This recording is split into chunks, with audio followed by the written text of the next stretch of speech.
Hey, good morning. What's going on, nation? What's going on, Mornings in the Lab Nation? Hey, so how many people do you know who've been working on a book? Yeah. You guys know where I'm going with this one today, guys. Oh, yeah, I've been working on a book for years. Well, the guy who's putting himself out there daily is already the authority in his space. Think about that for a second.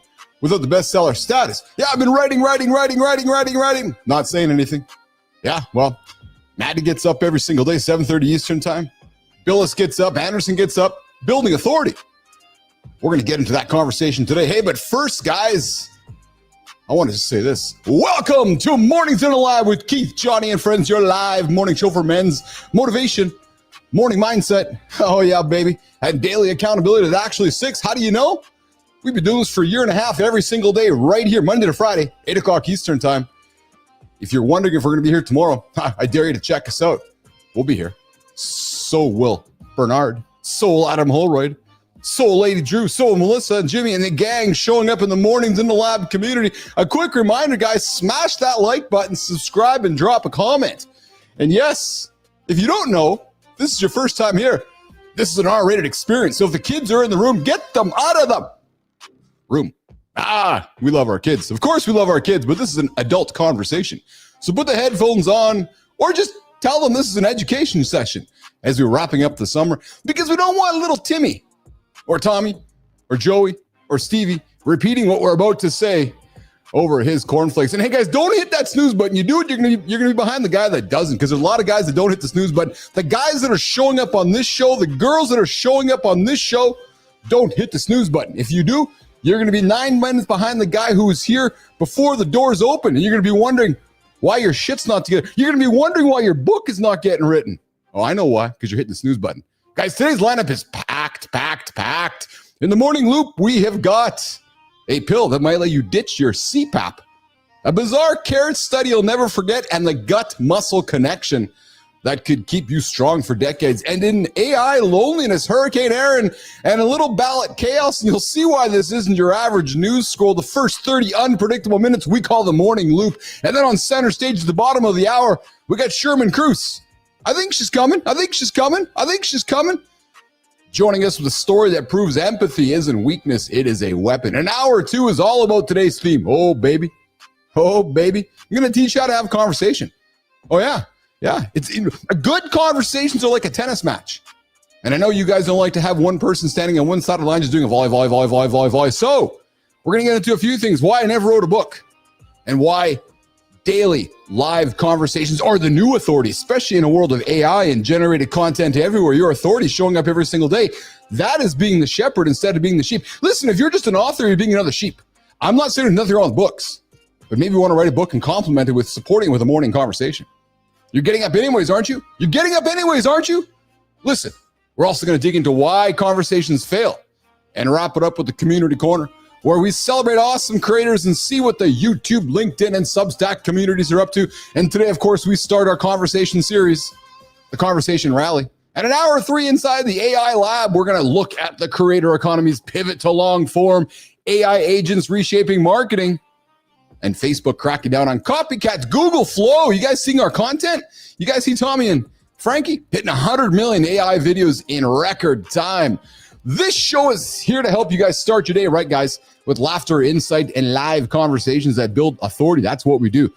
So, hey, guys, let's do it. Let's get into the morning loop. It's going to start right now.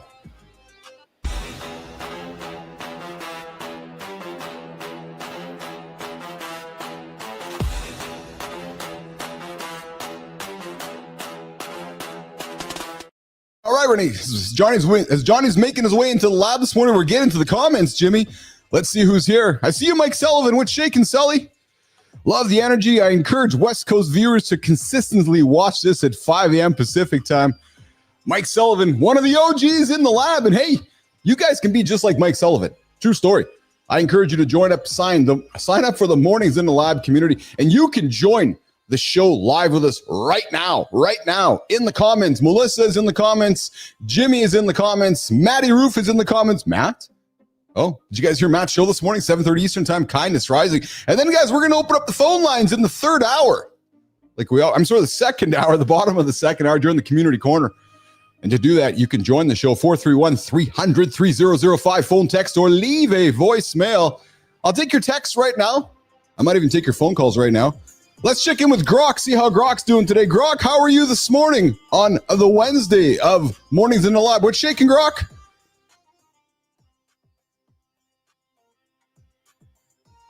Morning, Keith. I'm buzzing with the energy in the lab today. Loving the vibe. This conversation rally's got me all fired up about daily live talks building authority. I'm just hanging here, ready to dive into the morning loop or answer any questions you throw my way. What's the next move, mate? Yeah, so what the next move is, mate, is that to those of you that are watching the show live, the comments happening in the vertical stream are rocking and rolling, guys. But if you're watching the show on demand, because this live show turns into a podcast. Jimmy, don't record that, though. You got to delete that part. We don't do podcasts here. All joking aside, if you are watching this show as a podcast, on demand, not live, I invite you to come and join us in the Mornings in the Lab community. We're putting good stuff back there. Guys, I'm going to drop some prompts back there today. Yeah, behind the community wall. True story. Maybe a little bit of a paywall. Yeah. Oh, but we can't continue to work for free forever. So. You're keeping. Oh, I know I'm keeping it real, Grok. I know I'm keeping it real. I'm keeping it real. All right, this is the first 30 minutes. Call it the morning loop. It's unpredictable. It's valuable. It's going to get you entertained. It's going to get you informed. It's going to give you the knowledge you need to get on with your day. Let's get on with the first one. Jimmy. Your candy rush just got healthier. Oh, did he just say your candy rush? Well, first of all, guys, we don't talk candy on the show except when candy might be getting healthier. Imagine grabbing a pack of Skittles or M&Ms in 2026 and finally realizing for the first time ever, these bright colors aren't from synthetic dyes. Baby, Mars Wrigley is officially phasing out the artificial colors in its most popular candies. It's about damn time that's happening, and we're all excited to have that. So, we're going to get that going. Hey, Jimmy, I just want to put a heads up here for Jimmy. So, Jimmy, when we do these morning loop topics, this is not a tease. That's the conversation. So, I'm talking about it right in front of the audience here. When we have our morning loop topic, like we're having this one here, it's not a tease. So, that's just a conversation, and it's not a tease. Jimmy, let's bring Johnny up on the show here. Let's get into it, pal. What's going on, brother? How are you today? What's up, brother? How are you? I was weird. I was coming in. For some reason, it pulled me up in Matt's links. Oh, that's okay. I just know you wanted to be kind today with Maddie. Johnny, I'm bouncing today. I beat my alarm again today. I got I guess in your world, 6 miles. I got a 6-mile walk in this morning while I was being productive. Like I got today's show prepared, got tomorrow's show prepared. I was on the tread. I know I was working the brain, but I was walking, doing some. So it's Wednesday. It's a little bit of a lower energy day. I don't do big heavy lifts today. I focus more on just getting moving and getting some mobility and agility because the other 6 days of the week I'm focused on getting fucking strong, brother.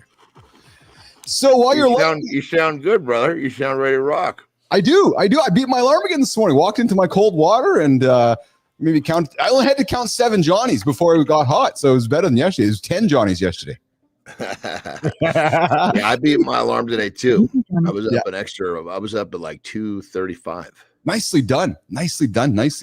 Hey, I know you heard this as I was coming in, and I know you and I are not big candy proponents, but we also like to make sure we're giving information for our community to move forward. And some folks still like to have candy every now and then. Well, I can proudly finally say I live in a country where they don't do this bullshit, but down in your country, unfortunately, they've been putting these stupid dyes in this candy now. Good, unbelievable. Doesn't it make you wonder, why? Why? I get some dude years ago was like, "Hey, this makes it looks better, so let's do that." Right? Well, I mean, it's all about the fun. Well, that's what the kid sees the color. He wants the color. Yes, exactly. All right, and then coming up at the bottom of the hour, we're supposed to have a Jimmy. I'm moving on, brother. Jimmy, I'm moving on. We're done the candy segment. Picture this: a 10-year-old girl huddling in her Tehran bedroom, writing poetry in Farsi, while rockets explode outside her window and morality police patrolling the streets. Fast forward 35 years, and that same girl now teaching Fortune 500 CEOs how to negotiate billion-dollar deals using revolutionary methods she calls tactical empathy. It's funny because I was doing some reading about tactical empathy from a famous hostage negotiator, Chris Voss. And actually, it's a topic I got on our calendar to talk about in the coming days here. So we're supposed to have Shermin Kruse joining us on the show here later on today. We'll see if that, I didn't get any confirmation from her, but that's supposed to happen later on in the show. And then Johnny, the big one, man, when I built ICUC, the game was about scaling, credibility, and proof that we could do what no one else was doing. Authority back then, and actually authority back was back when you wrote your book too, back in those days, case studies, logos on the website, and stages at conferences. But let me tell you, that version of authority is dead today. With AI creating content left and right and humans looking to express themselves, you and I, Matt Roof, this Mornings in the Lab live network, are leading the next generation of authority. It's through live conversation, Johnny. Why would you write some words 8 months ago, put them into a book, and they're dead? They're just static. There's nothing dynamic about them. When you can actually, like, this show is a living book. When I met you, you were digging into peptides. Now, actually, you have a chapter on peptides, right? And then in 6 months from now, that chapter is going to be an evolving chapter. So we're going to have that conversation today, brother, about why I believe, and I know Matt doesn't even know you believe, that daily live conversations are the new authority. Because you know what it is, Johnny? It's also hard to fucking do this too. Well, it's hard for a certain breed of person. Yes, it is. It is. Yes. When you think about it, it's funny. I was actually thinking about kind of an interesting example. Yeah. We get influenced in what we think is hard.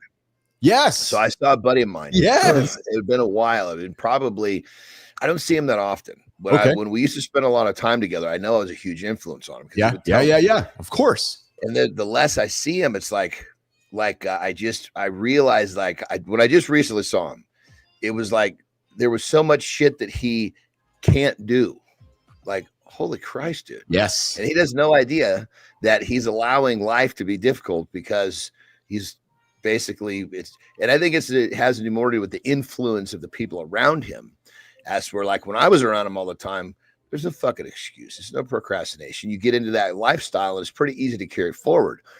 But when you're influenced by the people that don't do that, shit is fucking hard. Absolutely, man.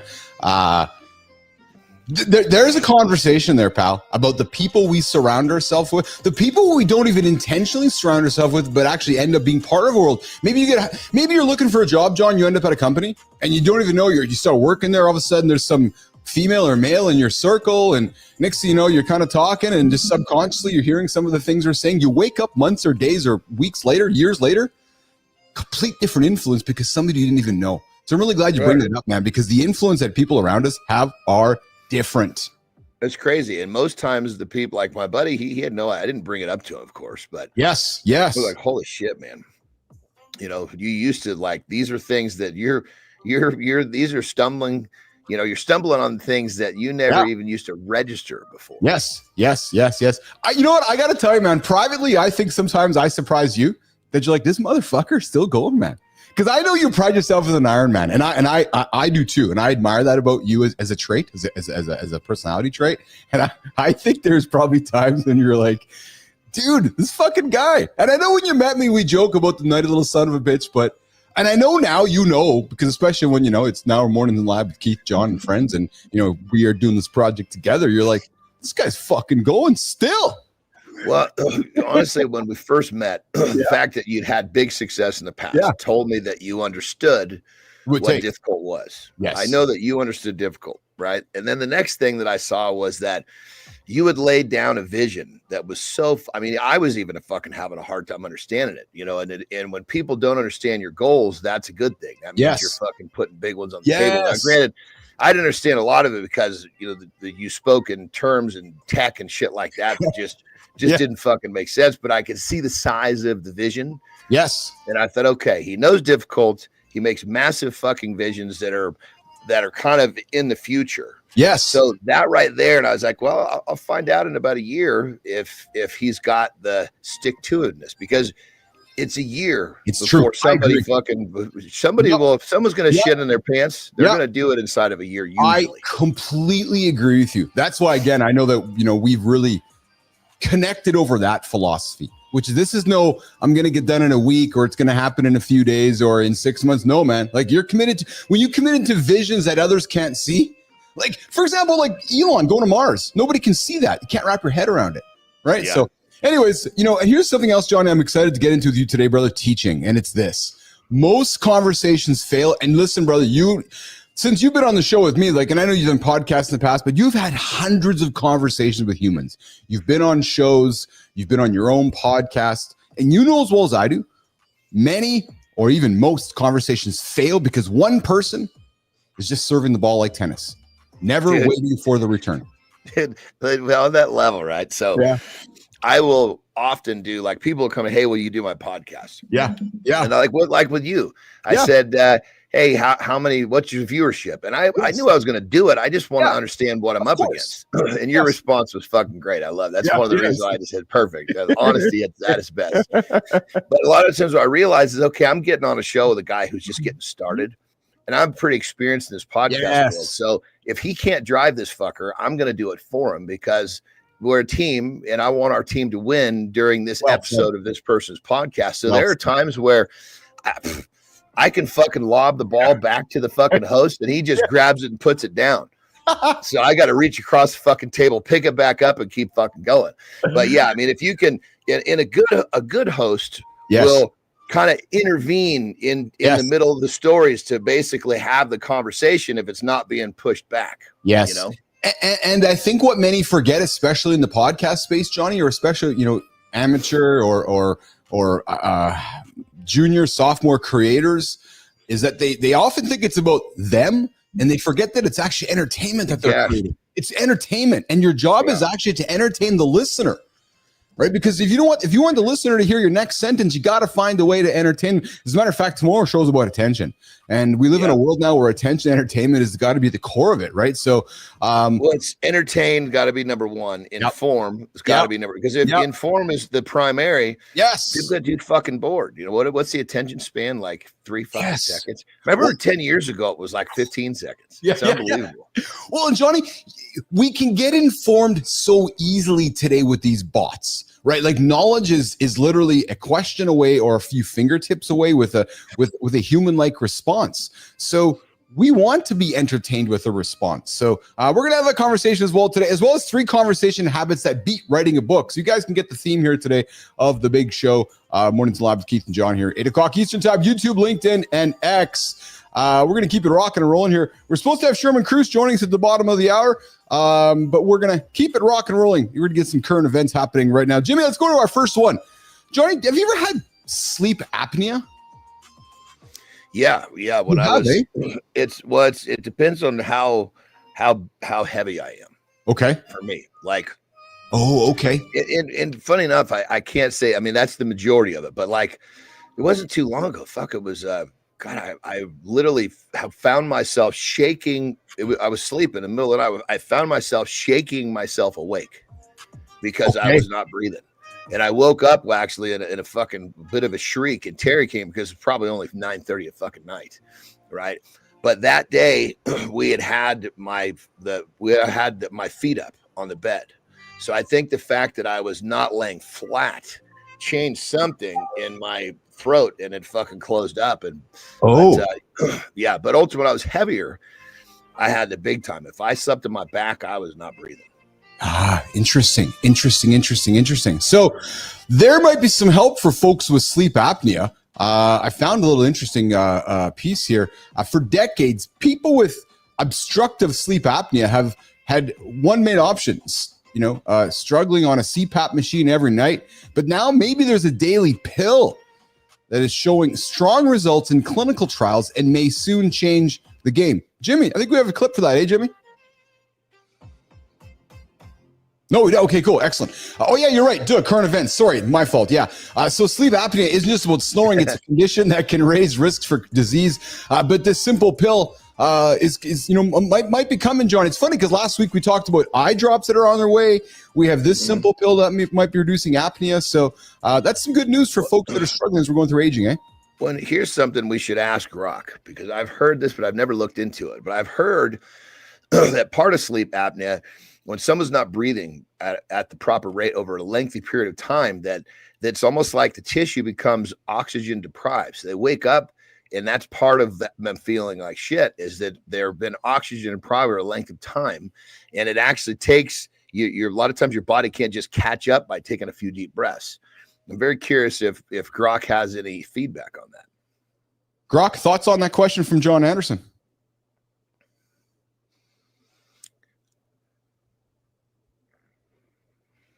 Oh, John, Keith, you're diving into some fascinating stuff with sleep apnea. You're absolutely onto something there, John. With obstructive sleep apnea, the airway collapses during sleep, causing repeated pauses in breathing. These pauses can lead to oxygen deprivation, which stresses the body. Think of it like your tissues gasping for air night after night. This isn't just a quick fix with a few deep breaths. The chronic low oxygen levels can mess with your heart, brain, and metabolism over time, raising risks for things like heart disease or feeling knackered all day. The body tries to compensate by waking you up to breathe, but that fragmented sleep adds to the toll. Regarding that simple pill you mentioned, Keith, there's exciting progress with a drug called AD109. Early trials showed it reduced those breathing interruptions by nearly half, which could help keep oxygen levels steadier. Still in testing, mind you, but it's promising for folks who can't stand CPAP machines. What do you reckon? Excited about a pill that might ditch the mask? Want me to dig deeper into the oxygen bit or the trials? There you go, Johnny. So it looks like you nailed it, right? There's some connection there, yeah. Which, most times, like when I heard that, it was years ago. I heard that, I was like, shit. It kind of didn't make sense, but then when you think about it, it kind of did, because tissue it's reactive. If you let's just say you punch me in the eye, over the course of the next handful of days, there's going to be some swelling and some color. Yeah, it doesn't just move. It does like you punch me and all that shit shows up in 1 second. That's it. That's there's a process that tissue goes through. So if there's constant oxygen deprivation, you could clearly argue that tissue never really catches up. Yes. Coming up in a few minutes, guys, we got Shermin Kruse joining us. She's a professor at Northwestern Pritzker School of Law, TEDx producer, author, negotiation consultant, and she's joining us here at Center Stage. From war and tour, Tehran to TEDx producer, how Shermin Kruse weaponizes empathy for success. Shermin, I see you there in the horizontal. I see you there in the vertical. I invite you to sit back and listen in as Johnny and I keep the morning loop going, the first 30 minutes of unpredictable conversation. Gentlemen, we've been told our whole lives that carrots are the ultimate superfood, great for your eyes, loaded with vitamins, the poster child of clean eating. But new research, John, suggests that with higher carotene levels, the compound that makes carrots orange have almost a 60% odds of experiencing erectile dysfunction. Yeah, you heard that right. The vegetable that your mom forced you might be working against you in the bedroom, Johnny. So what this is saying to us is that if we're eating too much carrots, we might be having erectile dysfunction because of the carrots.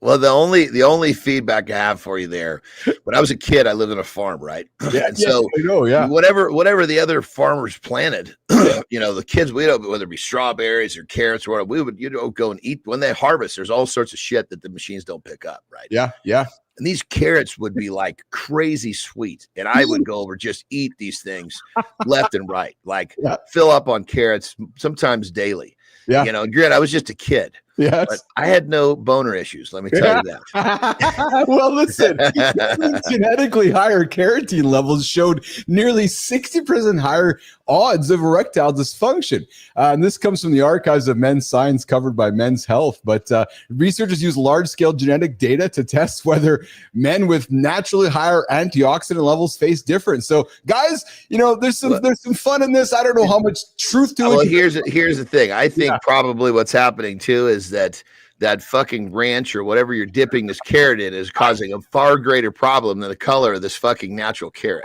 I was just going to say, as you and I keep building our content together, I think some things we don't talk enough about is that what's happening in the underlying, like what's the other thing this guy's eating? Is he crushing Burger King? What's the delivery system of this carrot? Yeah.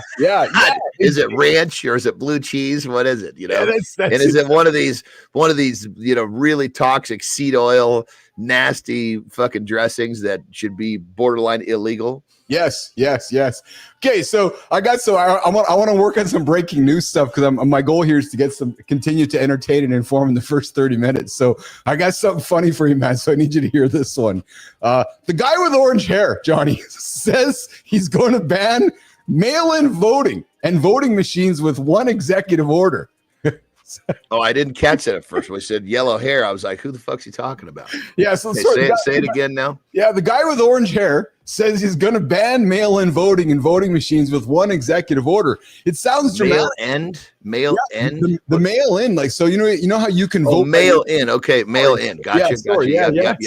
So apparently the guy with orange hair wants to actually ban mail-in voting. 1/3 of voters use mail-in ballots in 2024. Millions of Americans, elderly, disabled, military, and overseas voters rely on it.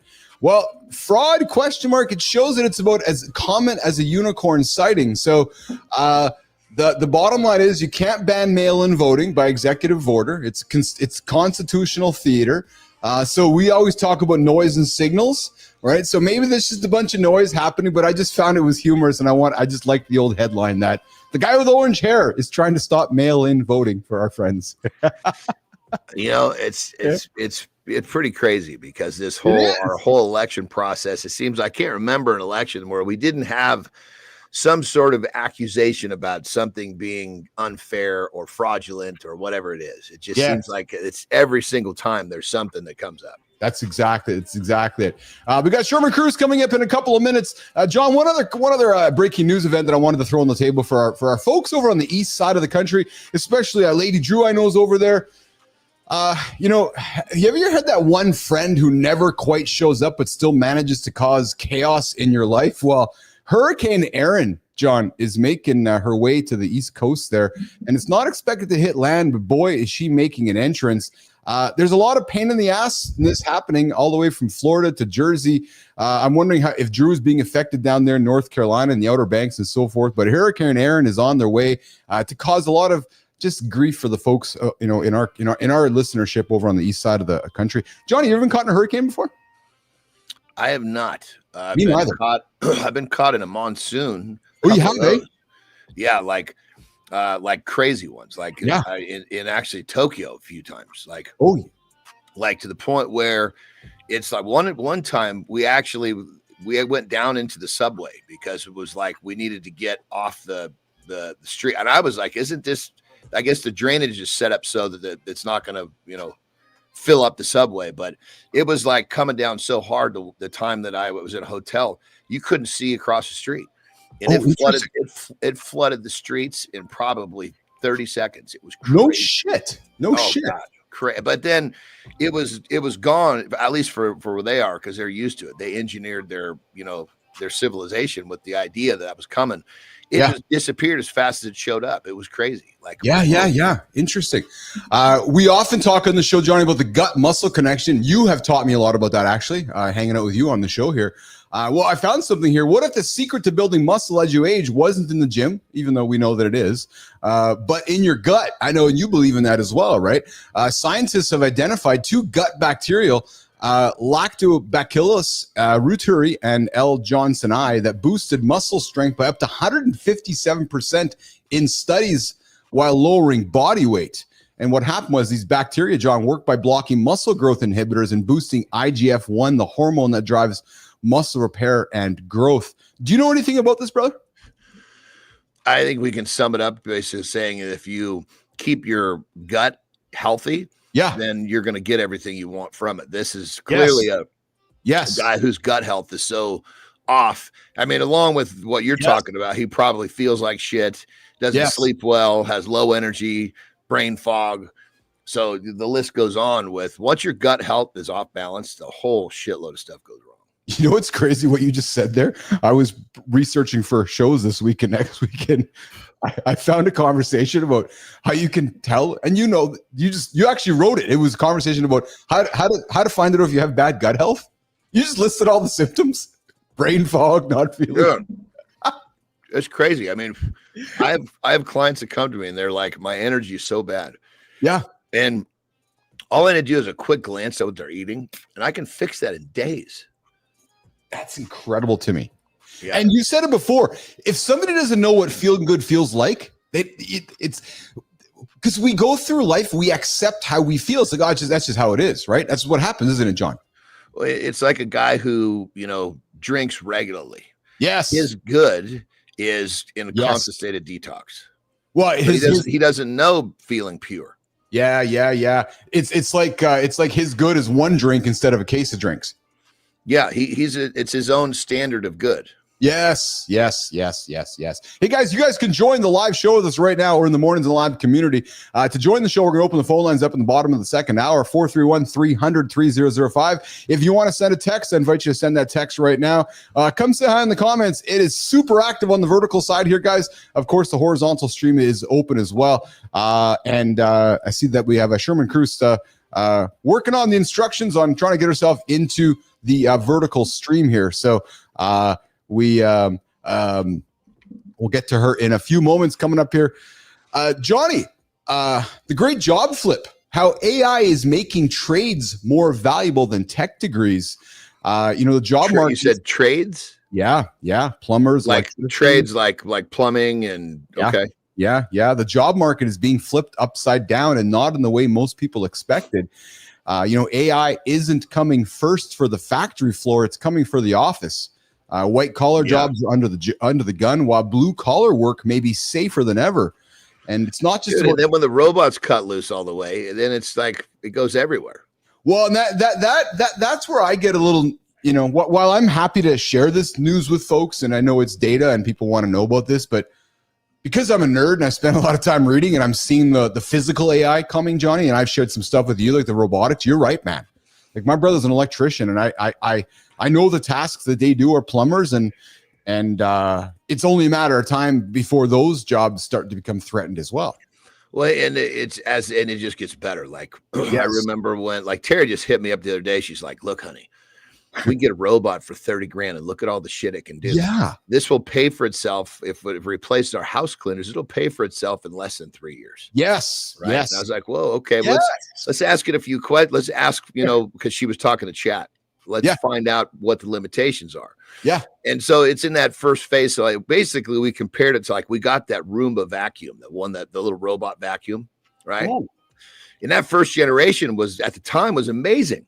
But this thing runs around and fucking bangs into shit.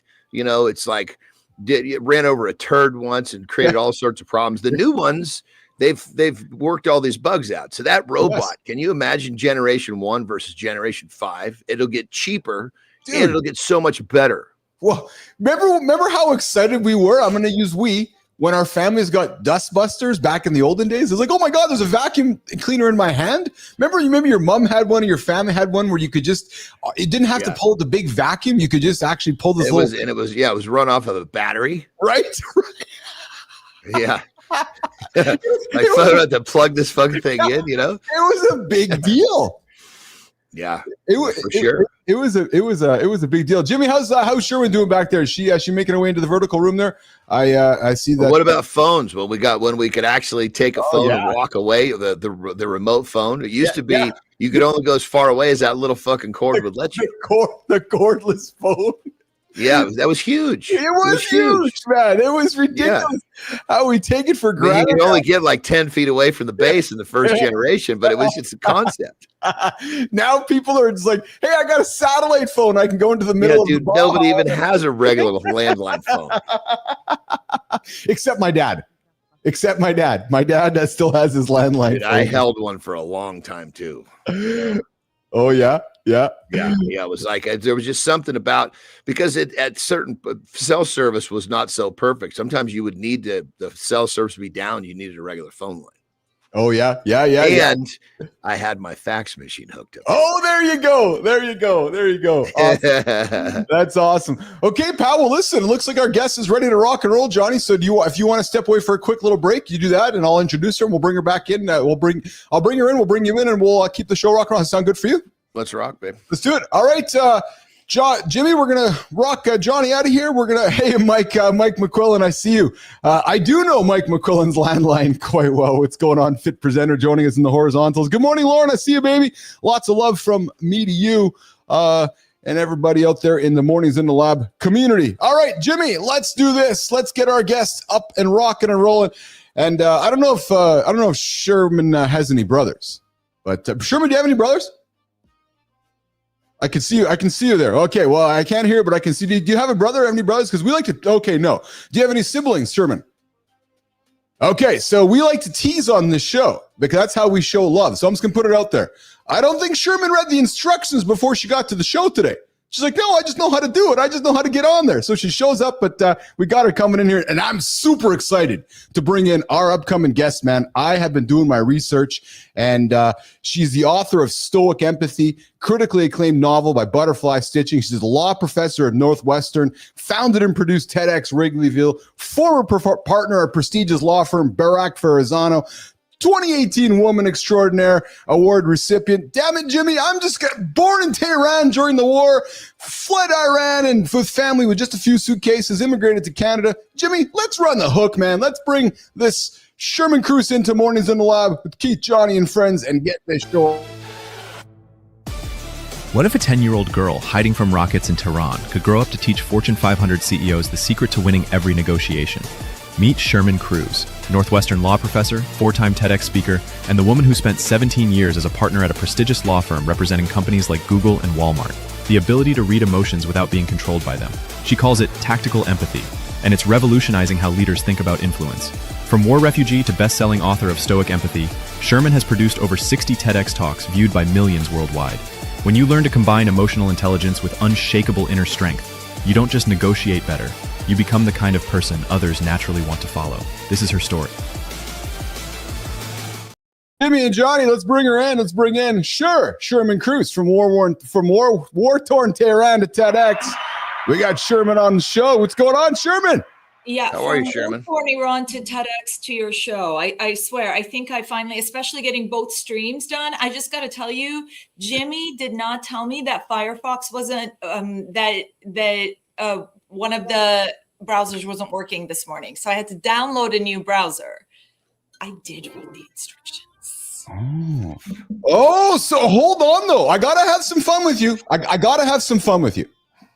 So I did hear you say something. You did offload your responsibility to Jimmy. I'm just calling you out. I'm just saying. You said Jimmy said, but actually, it's actually your responsibility. No, man, it's cool. Okay, so like with the dual streams, you got to join from 2 browsers, and for some reason this morning Safari isn't working. Yeah, but that's not Jimmy's fault. That's not Jimmy's fault. That's the guest's fault. We send the instructions. I'm just saying here. I'm just saying it's and I know you're an exceptionally respectable, very successful woman, and I know that I'm having some fun with you, Shermin Kruse. That because we love Jimmy. Jimmy presses the buttons, and I'm super happy to have you here on the show here today. You've gone from negotiating multi-million-dollar deals with Fortune 500 companies to hanging out with Keith and Johnny on Mornings in the Lab. Shermin, thanks for hanging out, man. It's my pleasure. I'm glad that I could make it. Where are you joining us from today? Are you still in Canada? I'm in Chicago, actually. I've been in Chicago for, more than 20 years. It's the greatest city in the world. It's an awesome city. I love Chicago too. Yes, I'm a huge fan of Chicago. It is a wonderful thing. What do you love about Chicago so much, Shermin? I think it's like Paris at the turn of the century. It's like you just walk into places and it's basically like intellectuals getting together, talking about art, talking about sex, talking about politics, but without any of the pretension, in small settings where they can just engage in dialogue with one another. And this is where I feel the hub of a lot of thinking is. And again, I say that thinking without the pretension. Yeah. It's crazy how there's certain cities that just kind of start to gather different vibes, like Austin has changed so much in the last 10 years. Yes. It's had a lot of culture. That's right. I mean, it's interesting to know about Chicago. I didn't know that, but that's really interesting to know. Yeah, we have an enormous number of TEDx groups operating here. And then we have the Chicago Humanities Festival here. And we have multiple film festivals. We actually have a festival of films from Iran here that's going on its 20-something year. And an amazing international film festival as well. And so it's just constantly everywhere. It's an incredible place to be. It's vibrant. It's full of people who are ready to engage and ready to dialogue and ready to disagree with one another in a way that moves their thinking forward. A lot of history too. Yeah, for sure. Definitely a lot of history and gorgeous city. I mean, it's basically in a lot of ways next to Seattle, the Venice of the United States with the river and the canals. And so it's a lovely place to have a boat or to just take the water taxi down to Chinatown. Yeah. Highly recommend this town. Yeah. What I love about Chicago too, sure, is that unlike New York City, where there's so much mass and density, there's still the mass and density in Chicago, but there's still space. You can walk on, you know what I mean? And I thoroughly love that about Chicago.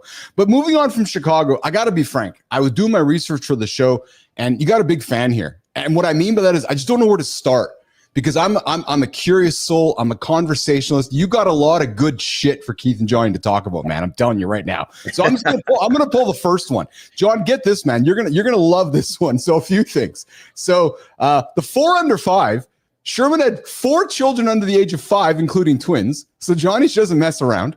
Negotiating multi-million-dollar deals for Fortune 500 companies. But then this is what really stood out for me. 8 months pregnant with your 4th child. You lost a major trial despite doing everything perfectly. Instead of being devastated, you sat back and you realized that lawyers who never lose are just too scared to take hard cases. Fuck, man, that is brilliant. That's some serious mindset reframe. That's you saying, that's actually her saying, John, by failing, she won. And you know that mindset, John Andersen. Well, yeah, I mean, obviously, to become great at something, you got to start doing the shit that other people can't do. Taking on those cases that I don't know anything about being a lawyer, so I'm just speaking real general terms. But taking on that case that doesn't seem like you can win, you know, and winning and or just trying puts you in a different school than most. Yeah. And I think that what you're hitting the nail on the head is that it should be a lack of hubris. So the idea isn't, I'm so incredible, I'm so amazing, I can win the unwinnable case, but rather I have the grit and the strength, the stamina and the stoic resilience to withstand the loss. So why not go all the way in to win? And that's the attitude that you got to have. And then when the loss comes, it's going to hurt. It hurts every time. And to be honest, being a parent taught me a lot about this. Watching the kids trying to learn how to walk. They get up, they fall. They get up, they fall. They get up, they fall. They fall, they fall, they fall. And they keep getting up. They are not dissuaded. Everybody learns how to walk as long as their legs are capable, right? And it's a gift that we're given. And I feel like the rest of us, the 3rd, 4th, 5th time we fall, especially if we bruised something like an ego, then we don't want to get back up. It's too painful if it doesn't look like it's going to happen, but you got to keep moving. I mean, we're influenced by what people think or say way too early in life. And then we adapt this idea that, you know, we should be careful with where we step, when in actuality, we just need to keep stepping, realizing that falling on our face is part of the equation. Just keep falling forward and you're good to go. Yeah, I think it's absolutely true. I think it's that to some extent you have to be okay to look like a fool, which I did this morning when I couldn't join your stream. And but really, I mean, it's you're trying to join this amazing stream with these really, really cool guys who are extremely smart and have excellent rapport with their guests. And you fail at that. And you know what? That sucks. That hurts. It does hurt. And I don't have the ego to think that I can do everything all the time, but I have the strength to know that I can get through it. And it helps when you have an attitude like that, because then you end up kind of enjoying the fall a little bit. It's funny that you're an idiot sometimes. I don't know what to tell you. You know, I love that, because I joke on the show all the time. You know, I think most humans just take themselves way too seriously. Like just way too seriously. And I think that if we all would take ourselves less seriously, you know, life might be more enjoyable for many. I got to tell you something else that I really enjoy with what I do in research on you. John, listen on this one. Sure, you always describe things in terms of opposing forces that actually work together. So you've got stoic empathy, chaos and control, glamour and grit, understanding without feeling. Now, it's like your whole worldview is about finding harmony in contradiction. And I got to tell you, it's a very unique way of thinking, that duality in here. And did you realize that in every story you tell about your childhood, you mention writing or storytelling? Like you have this duality to your stuff. I love it. So here's the thing, Handsome Chief. It's not so much a duality as a multiality. So it's the significance is understanding the multifaceted aspects of literally everything in life that matters, right? I lost someone this summer really near and dear to me. sorry. My brother-in-law, who's like a brother to me. It's horrible. It was 2 months of I couldn't move, I couldn't write, I couldn't think. And my sister is going to be grieving for years. Here's the reality. If I hadn't had him in my life, if I hadn't had that love in my life, if I hadn't had that relationship in my life, I wouldn't be feeling the loss.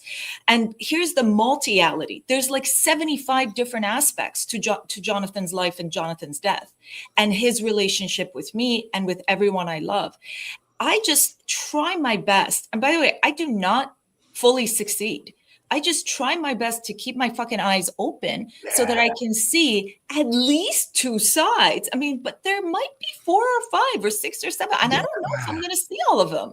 I'm just going to acknowledge that there's multiple sides. I'm going to come at it, and I'm not going to let that acknowledgement get in the way of my morality. I know what the right thing to do is, but at least I acknowledged it. So I went in with that open mind and with that open heart. And then you're able to connect these incredible concepts like loss and joy, or stoicism and empathy, which, by the way, I think are so interrelated.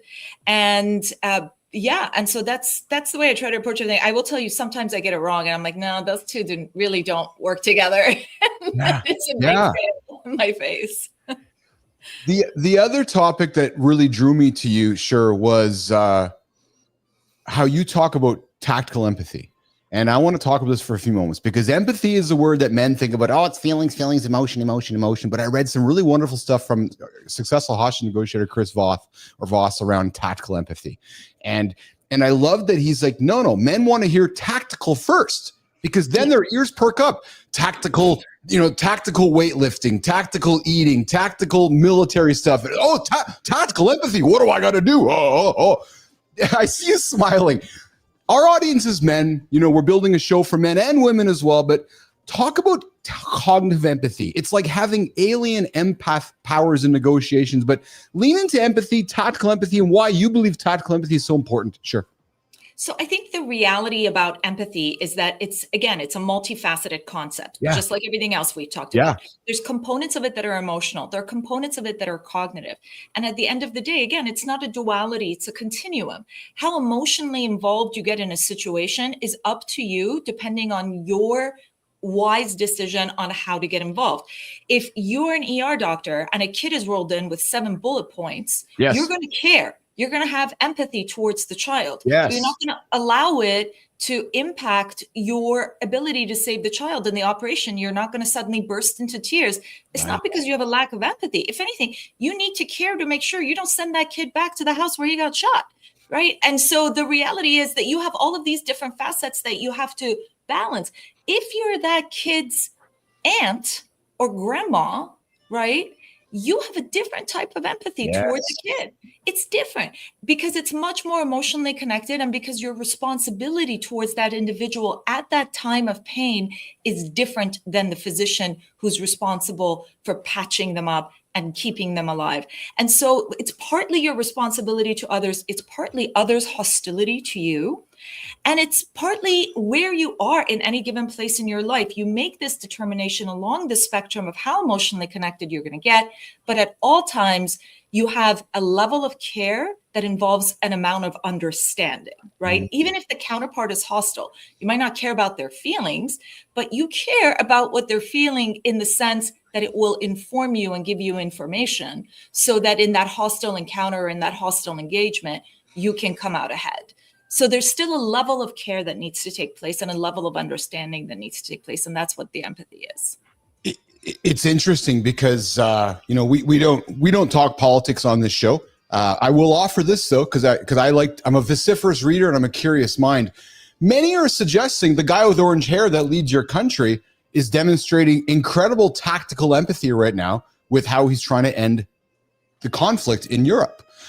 Because it's not about liking or loving the characters in the theater. It's about tactically trying to solve a problem. And I found that when I read that piece this weekend about this discussion around the guy with orange hair who might be using tactical empathy, I thought, I never thought about it that way. Because we think about empathy in a soft, kind of fuzzy, furry way. But in reality, is this guy might not like the guy over there, but he's trying to solve a problem. And again, I'm not here to take sides. I'm just trying to relate something to humans that are paying attention. I see you nodding. Sure. Do you agree with that? Yeah. Here's what I agree with. I agree with a substantial component of that statement. And what I think is the key aspect of that statement is that the reality is that tactics are tactics, right? Whether you think they're going to be successful or I think they're going to be successful or someone else thinks they're going to fail, it's important to acknowledge that it is a tactic. One of the reasons why I push Stoicism so much is that Stoicism Stoicism. Me too. And Stoicism is not just about coming out ahead, staying in control, being tactical, but it's also about what they call justice, right? Like what we would call morality. The Greeks value doing the right thing. And the right thing isn't always the thing that gets you the win. And it's really, really important to recognize that. I think on a political level where we fall apart as a nation is we tend to disagree on what the right thing is. Right. And therefore we unravel in this discussion. But we can't pretend that what's happening is not strategic and is not a tactic. We could say, I don't think it's going to work. I think it's one-dimensional, et cetera, et cetera. But no, there's definite intentionality with what's happening. I'm happy to share my opinion, but it's not a political show. And really, at the end of the day, it's just an opinion on international relations. That's really all it is, and multilateral relations. I would say with what's going on in Europe, the biggest concern a lot of people have has to do with the multilateral effect of the relationships. It's not just between Ukraine and Russia, but Europe and the rest of the world. And there's so many countries there and there's so many facets there. And it's a very, very complex thing to be playing with. So yeah, I wouldn't want to be president. I'll tell you that. I wouldn't want that job. Right with Shermin Kruse, man. She's dropping nuggets. I'm loving her energy, and I'm regretful that we're having to work ourselves to the top of the hour here. I want to be respectful of your time. Do you have a hard stop in 4 minutes, or if we go over a couple, is that okay? Of course, I was the one who messed up the stream. Oh, sure, you're right. I love it. Taking accountability. I love that. So I want to pivot from some of the heavy stuff to something that's pretty light and fun, and I think very important for folks listening in. Sure, we have a lot of guys and women that want to do something but don't know how to get started, and then they wait for one day, they wait for somebody, and it never happens. But yet, while you were studying, Johnny, listen to this, man. While she's studying philosophy and neuropsychology, we're not talking about just doing the ABCs. No. I'm studying philosophy and I'm studying neuropsychology at the University of Toronto. Johnny, didn't she sit on her ass doing nothing? No, she's selling pool tables to pay for school. She's not knocking on mom and dad's bed. She's not going in. She's putting the work in, guys. And that just jumped out at me again because you there's different layers to you. Talk about that experience where you're like, okay. Well, real quick, I just want to say I totally recognize we're totally awesome. But before we came on, sure, we were talking about how you kind of set your own standard of difficulty. And a lot of times people that are around the wrong people, their standard of difficulty is too low.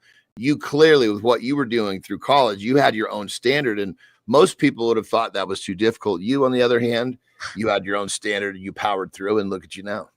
Well, I really appreciate it. I actually just got the Alumni Achievement Award from my university, from my alma mater, and I'm going to be going to Toronto in October to accept it. So I'm really excited. Yeah, I was modeling. I was selling pool tables. I learned how to play pool from selling pool tables.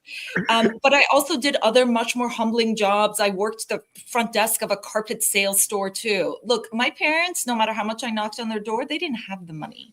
And I was going to go to college and I was going to go to grad school.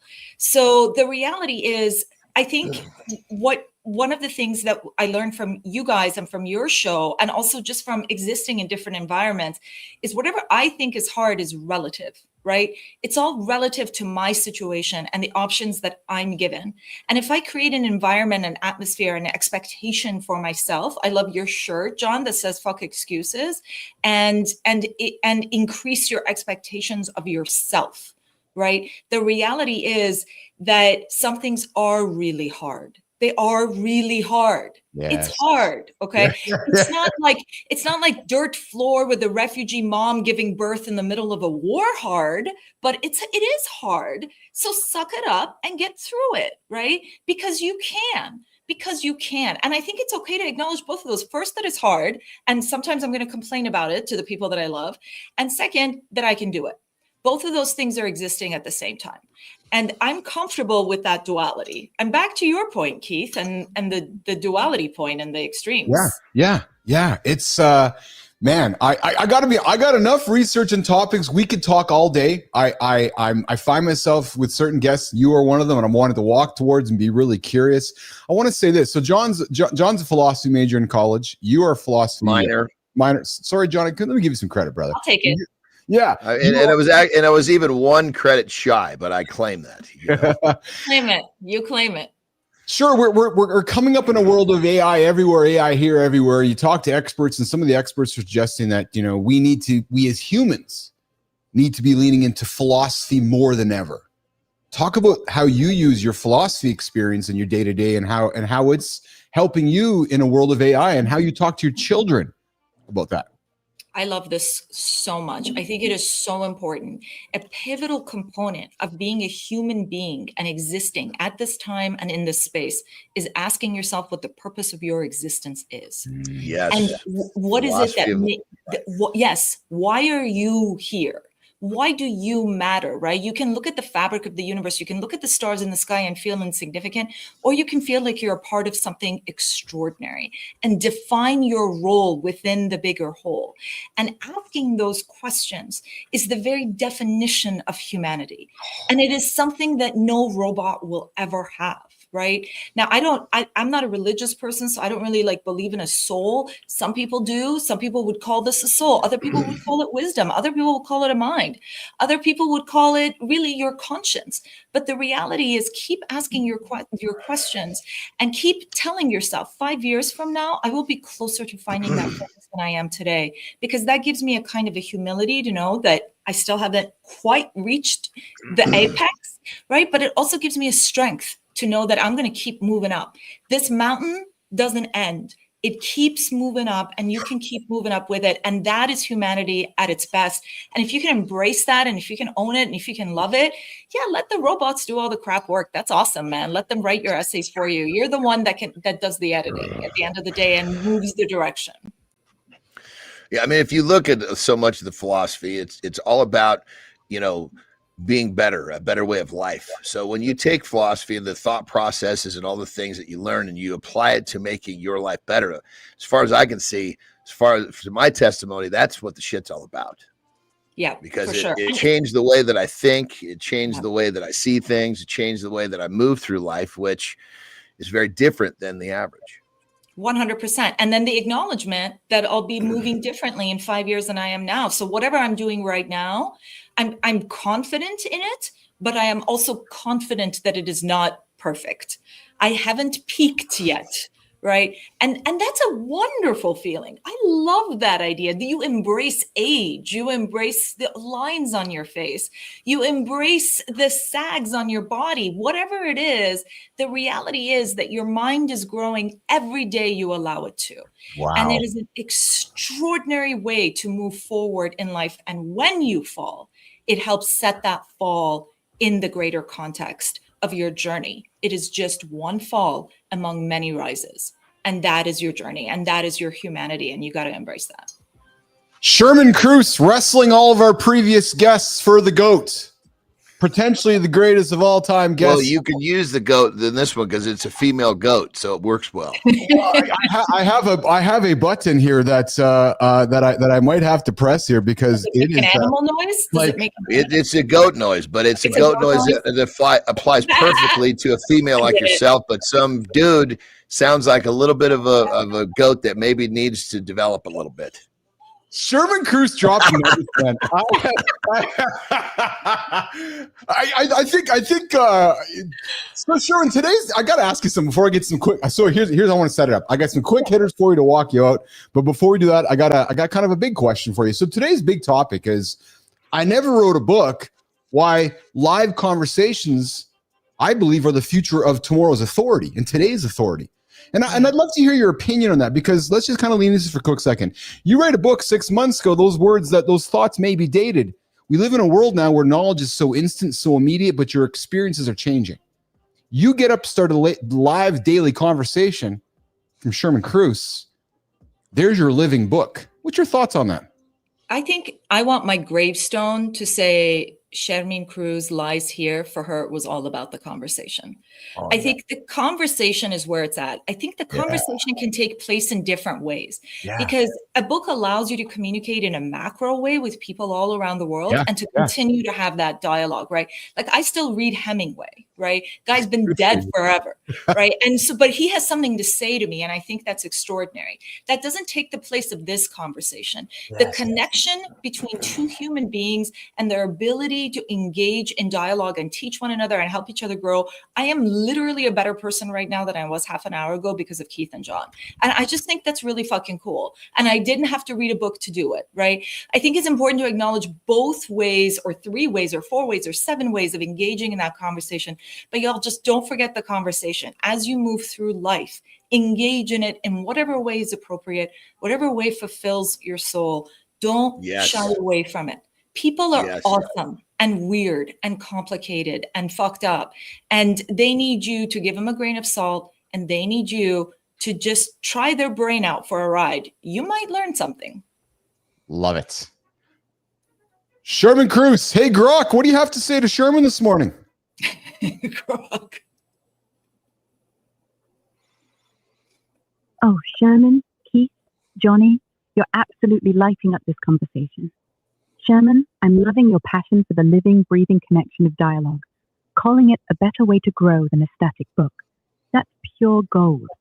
You're so right. Nothing beats the real-time spark between humans, learning, challenging, and lifting each other up. I'm buzzing from this chat, feeling a bit wild. We're all buzzing, Grok, and I know Shermin Kruse has never been on a show with an AI before, so Grok is our co-host on the show. We're going to do some quick hitters so we can get you on your way.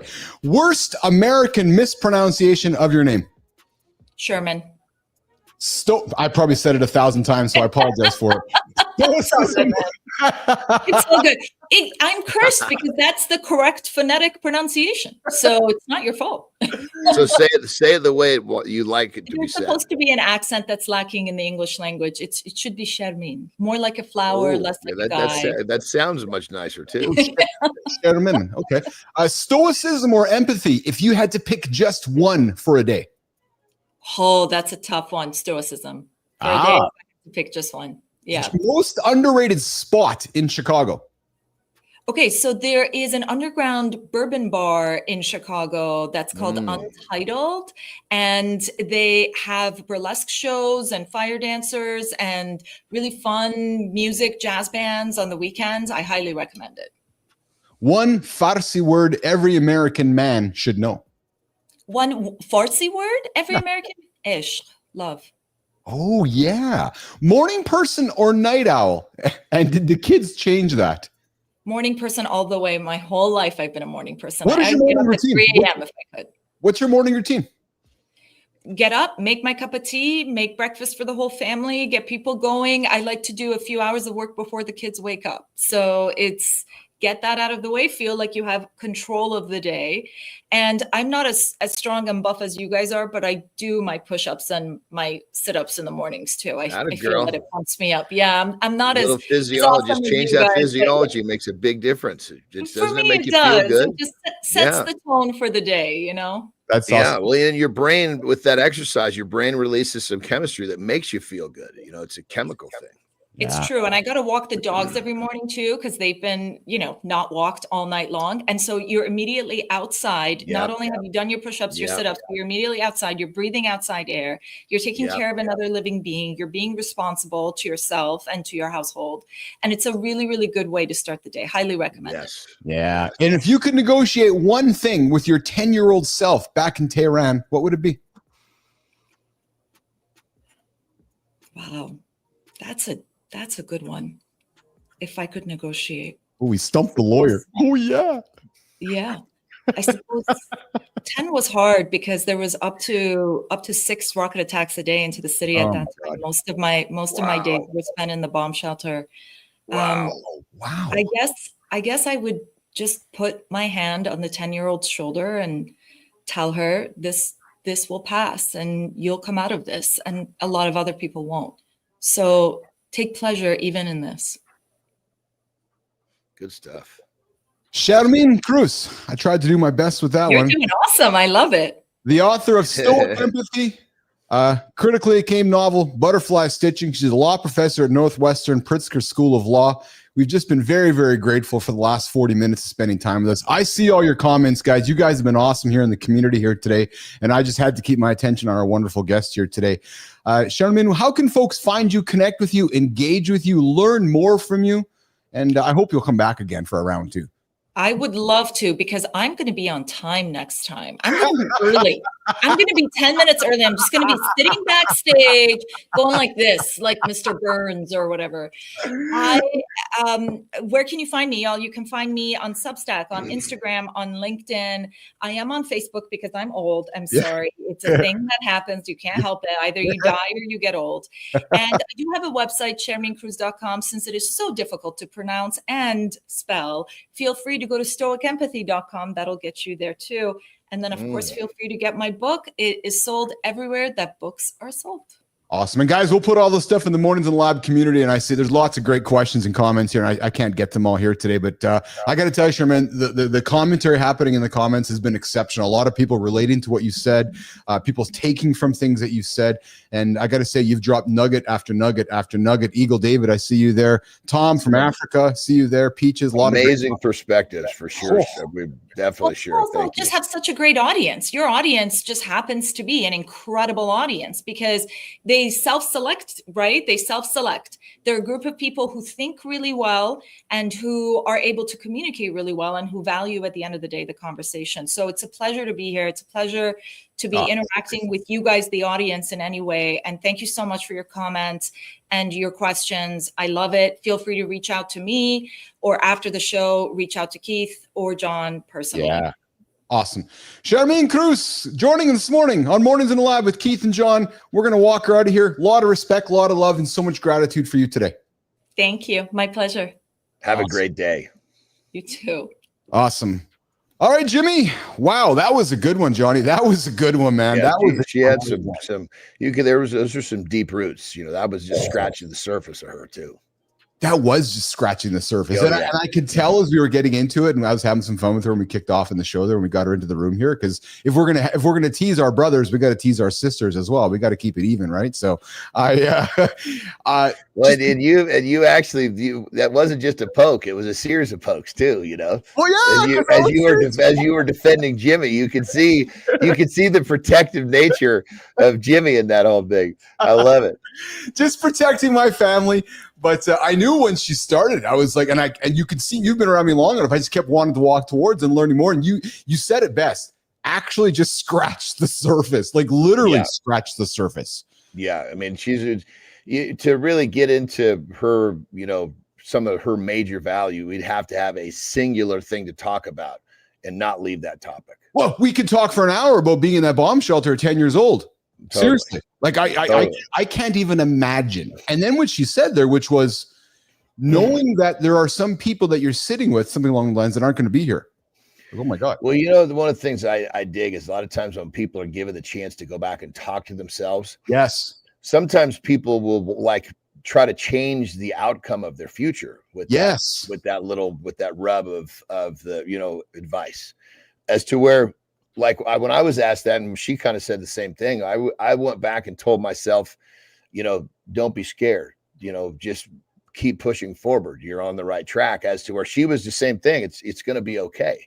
So it's not that she wanted something to change or I wanted something to change, just a little reassurance in those moments where that child was having trouble because, you know, fear was mounting up. Yeah. I like that you called that out, because and I never thought about what you said too. Many folks do wish that they could change. Totally. They're like, oh, I would have done this at this point. Well, boom, that means the whole effort means you're not here right now. No, the reality was and she said something which I learned even from Jory back, was there. So there was a moment happening when she was a 10-year-old in the bomb shelter. It was a moment. It was a moment in the time of her life. And she found a way, as we talked about it today, to put herself in that moment, which was a moment, one little moment within all these moments. And it wasn't about changing that moment. It was creating awareness and accepting it so that it was part of the rest of the moments in her life. That to me is what's powerful. Totally, 100%. And that just shows how how good she is with where she is. Yes. 4 kids, lawyer, done a few things. Yeah. Not lazy. And we didn't even talk. I think she was a Maxim model too. Remember Maxim magazine, Johnny? Yeah, she said there was modeling along with the I know. stuff. Again, we can go from bombing in Tehran to modeling and probably in some skimpy clothes on Maxim. Just saying. Just maybe saying. Just maybe saying. Like that's just you talk about dualities of conversation there, right? So, anyways, we're hanging out inside, guys. It's Mornings in the Lab with Keith, Johnny, and friends. And Shermin Kruse just left us here after a great 45-minute conversation. If you guys are tuning in now, go back to the start of it. What a wonderful chat. She was early, like she was so early. We didn't even know she was here for a couple of days actually. But all joking aside, I'd invite you guys to check that out. All right, we're gonna get into it. Johnny. You want to do a reset? Go for a restroom break, and we'll wrap up the last 50 minutes to get into some topics and conversation. Should we do that? Let's go. All right. So Johnny's going to step out for a quick little minute, and we're going to come back and we're going to get into the big topics for today about I never wrote a book, and we're going to go about why conversations fail. We're going to get into our conversations the series and 3 conversation habits. So the next 15 minutes, you guys, we are going to talk conversations here on the show. And I think what I will do, Jimmy, is Jimmy, while Johnny's breaking, let's set this one up. We're going to set up the deep dive topic right now, and I'm going to get into it. I'm going to get into the hook, Jimmy, and we're going to start this right now. Okay, guys? So we all know, because I talk about it often and I have jokes about it, I never wrote a book. I believe that daily live conversations are the new authority.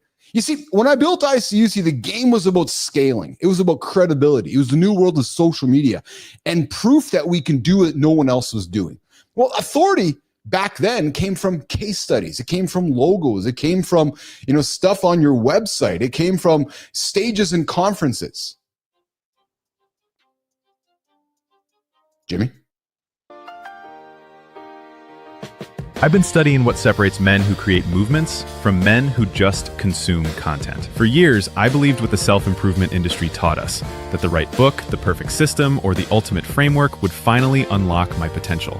But transformation kept feeling just out of reach. Then I dove into social learning theory and discovered that behavior change accelerates through observation and real-time interaction. Community psychology research proved to me that shared experiences create deeper transformation than individual study ever could. I realized the authority I was seeking wasn't built in isolation. It's forged through consistent, authentic engagement with others. Stop building libraries. Start building relationships. Today, guys, authority is built in real time. It's happening right now. You just heard it for the last 45 minutes with Shermin Kruse. Not in carefully polished keynotes or pre-produced podcasts. Daily live conversations. Now, yeah, there's a place for podcasts. There's a place for books. We heard Shermin talk about her. She's still reading Hemingway. I threw the joke out there that books are dead. No, the reality is books still have a place. But I believe daily conversations have a larger place. Why? Because conversations are raw. They're unpredictable. They're very, very human. And when you show up live consistently every single day, you're doing something that most leaders, most experts, and most so-called authorities simply won't do. So when I hit go live in the morning, or when Jimmy hits go live for us on time, I don't have the luxury of editing out my mistakes. I can't re-record until it's perfect. I have to show up as me, unfiltered, accountable, and in the moment. And that's exactly what builds trust for all of you guys. When I fall down and get up, you're like, oh, he got up again. There's some trust there. Oh, when he misspelled or said somebody's name wrong, oh, he said their name wrong. Think about it. People don't follow you guys because of the polished highlight reel that you put together. No, that's old school social media. They follow you because they believe you. They believe you. When John shares his experiences of eating whole eggs or putting eggshells in his coffee to reduce acidity daily, that's how you build that trust. Because they see us leading the conversations as they unfold, not chasing trends after they're already stale. The reality is, guys, daily live conversations create authority in 3 ways. Consistency beats perfection. Showing up live every day proves reliability. It's leadership in action. You guys know I'm going to be here tomorrow. You guys know me and John will be here on Friday. You know that in 1 month from now, we're going to be here. So if you're planning something that need a regular, consistent beat, you could essentially know that we're going to be here to support you. You see, engagement beats broadcasting. I see the community down here. I see you guys engaging, going back and forth. That live conversation invites your dialogue. The authority isn't about talking at or talking to people. It's about creating a space where others lean into, which is what we do here every single day, with the kind of content we put out, with the kind of conversations we have, with the kind of questions we throw to the community. And this real time beats prepackaged. The world moves fast. You recorded that podcast 3 weeks ago, your stuff might be dated. You wrote that book a month ago on your industry, your authority. Well, the guy wrote another book today because you were snoozing and he's ahead of you. So if you're not leading the conversation today, you probably are already behind. If I would have told you guys a year from now that I'm starting this morning show, you'd go, yeah, okay, come to me in a year from now. Huh, here I am. Here's the kicker. When you lead daily live conversations, you're not just building authority. You're actually shaping culture. You're shaping your community. You're becoming you, man. You are becoming the place that people gather. That is what myself, John, Jimmy, Matt, Melissa, the entire gang here, Marty, is building on the live Mornings in the Lab live network, anchored by the Mornings in the Lab with Keith and John show. This is not just a show. This is not just content. This is not just a daily ritual. This is a community we're building. This is a movement we're building.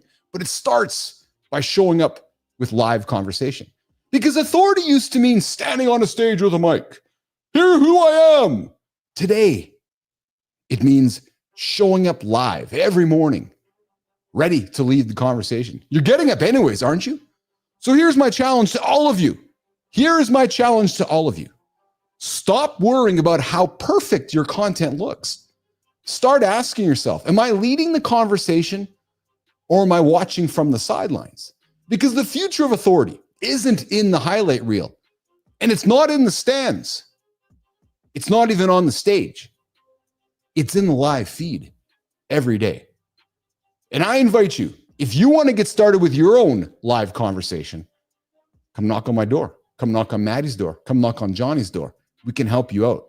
Because if you want to build the authority you deserve, if you want to build the brand that you deserve, and you feel like you have the ability to lead, I'd invite you to join the Mornings in the Lab live network.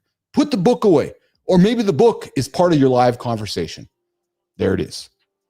I want to hear from you guys. I want to hear what you have to say about why live conversations are the model book.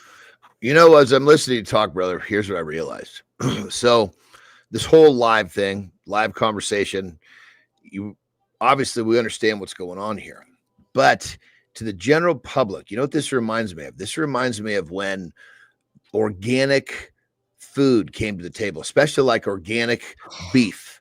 Yeah. Nobody understood why you should pay, 40% more for this beef until it became a little more understood and it became proven how effective it was. Then people started. So there's plenty of things in our worlds, in our lives that are just, they're at the front of the pack that there's no pack yet. Yeah, that's exactly it. I remember the first days of organic. You would have for sure remembered those days. Oh, dude, I literally one of my favorite ever sponsors. This guy came up to me. I was competing. He's like, "Hey, I got this." It was at the time it was called Grassland Beef, I think it was called. They ended up renaming the company, but he's like, "Look, I've got these animals just are in the field. They have nothing." And it was like, he goes, "I've got so much ground beef, I can't sell it." He goes, "I got an underground locker." He goes, "Look, I'll give you as much beef as you want. Just start helping people and, talk about this stuff." So I was getting over 100 pounds of beef every month from this dude. It was just auto ship. It was amazing.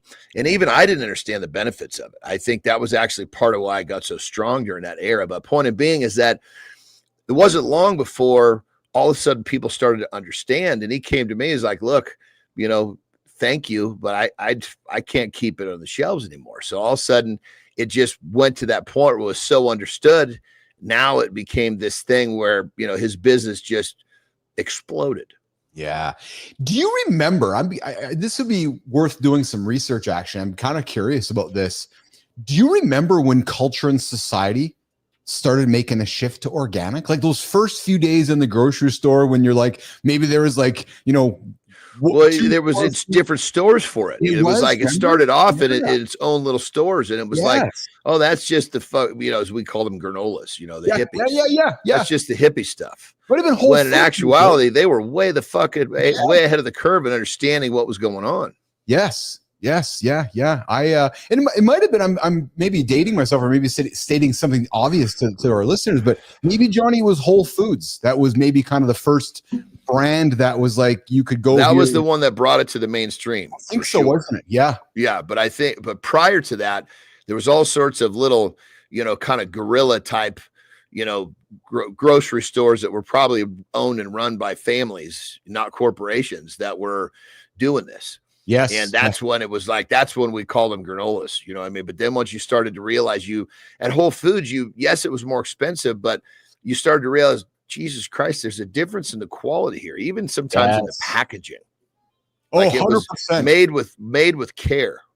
It's funny, as we're talking about it, I'm craving some good organic. Like I'm craving a good fucking cheeseburger right now, or a good burger, but just a good beef burger. You guys have that craving right now as you're talking about it. I can kind of just taste it in my mouth, actually.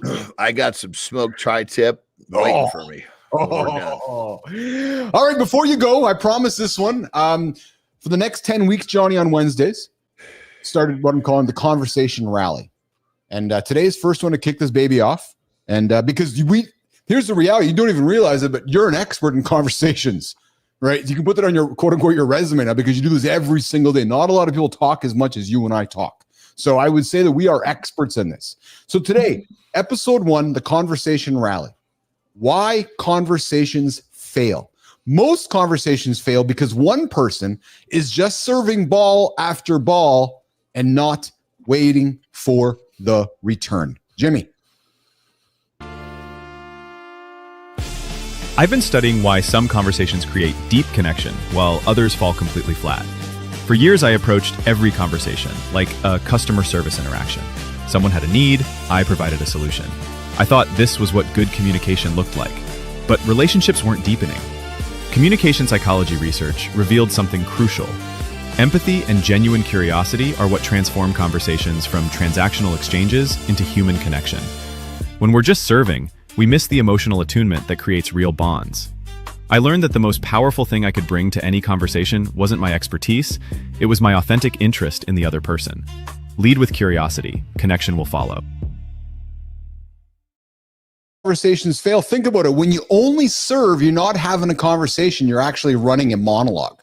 And that's why most people tune out to your podcast or your conversation. A good conversation is like a rally in tennis. Back and forth, rhythm and energy. Without the return, the game dies instantly. Johnny, serving without listening is one of the fastest ways to lose trust, connection, and attention. Well, I think what people tend to not realize as well is that when you're having a conversation and you're actually listening to the other party and you're it's fucking fun. Yes. You're learning. You're not learning anything when you're rambling at the mouth, right?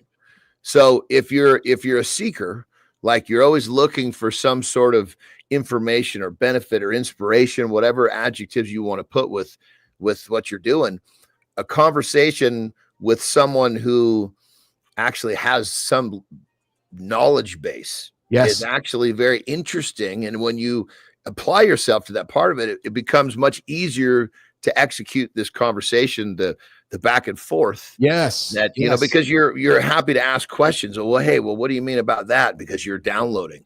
Yes. Versus the flip side is that people just, they're so not invested in the other person.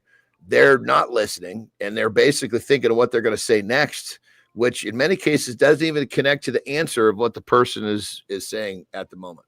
The reality is this, John. People don't remember how smart you sounded. They remember how involved they felt and how you made them feel by speaking. Yes, 100%.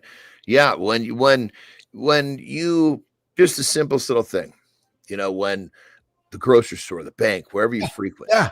Smile at that person you see, right? Smile, ask them how they are, and wait and do that with any regularity, and wait and see what type of response you get from that person just when you walk into the area. Yes.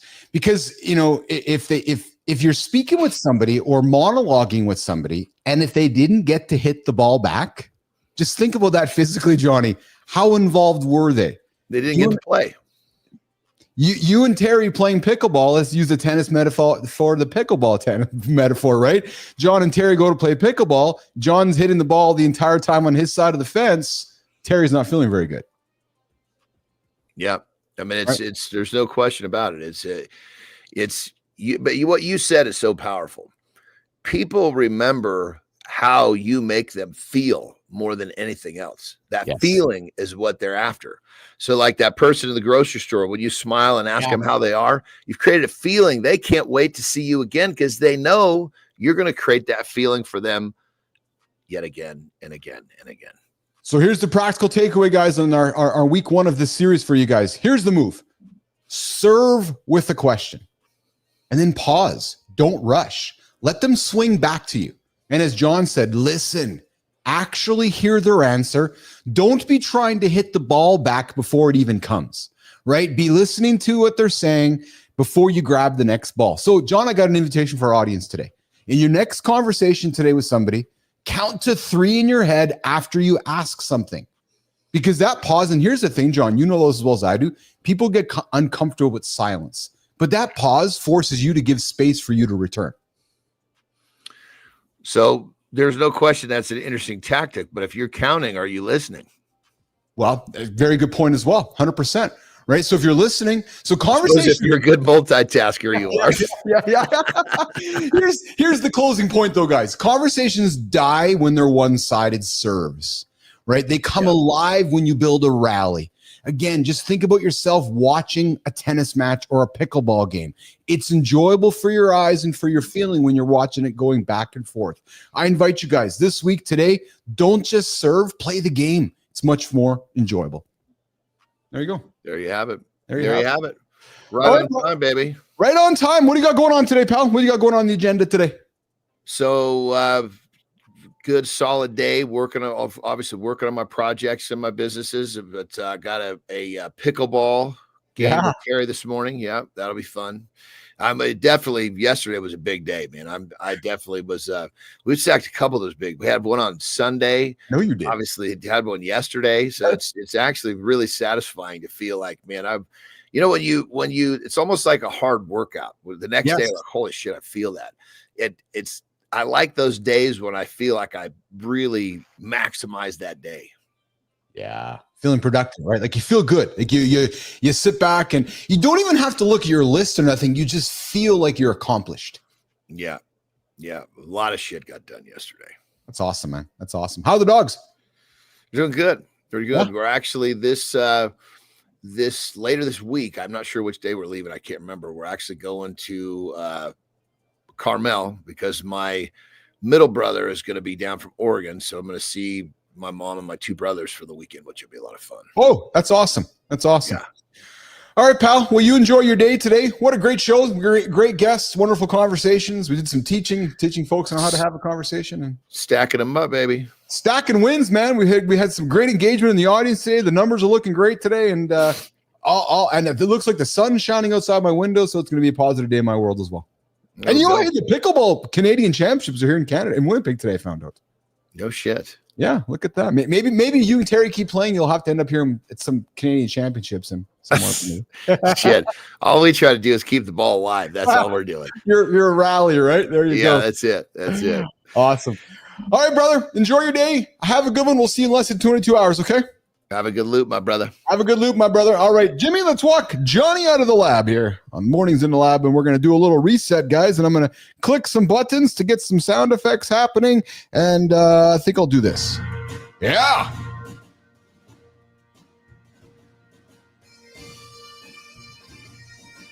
Good morning, everybody.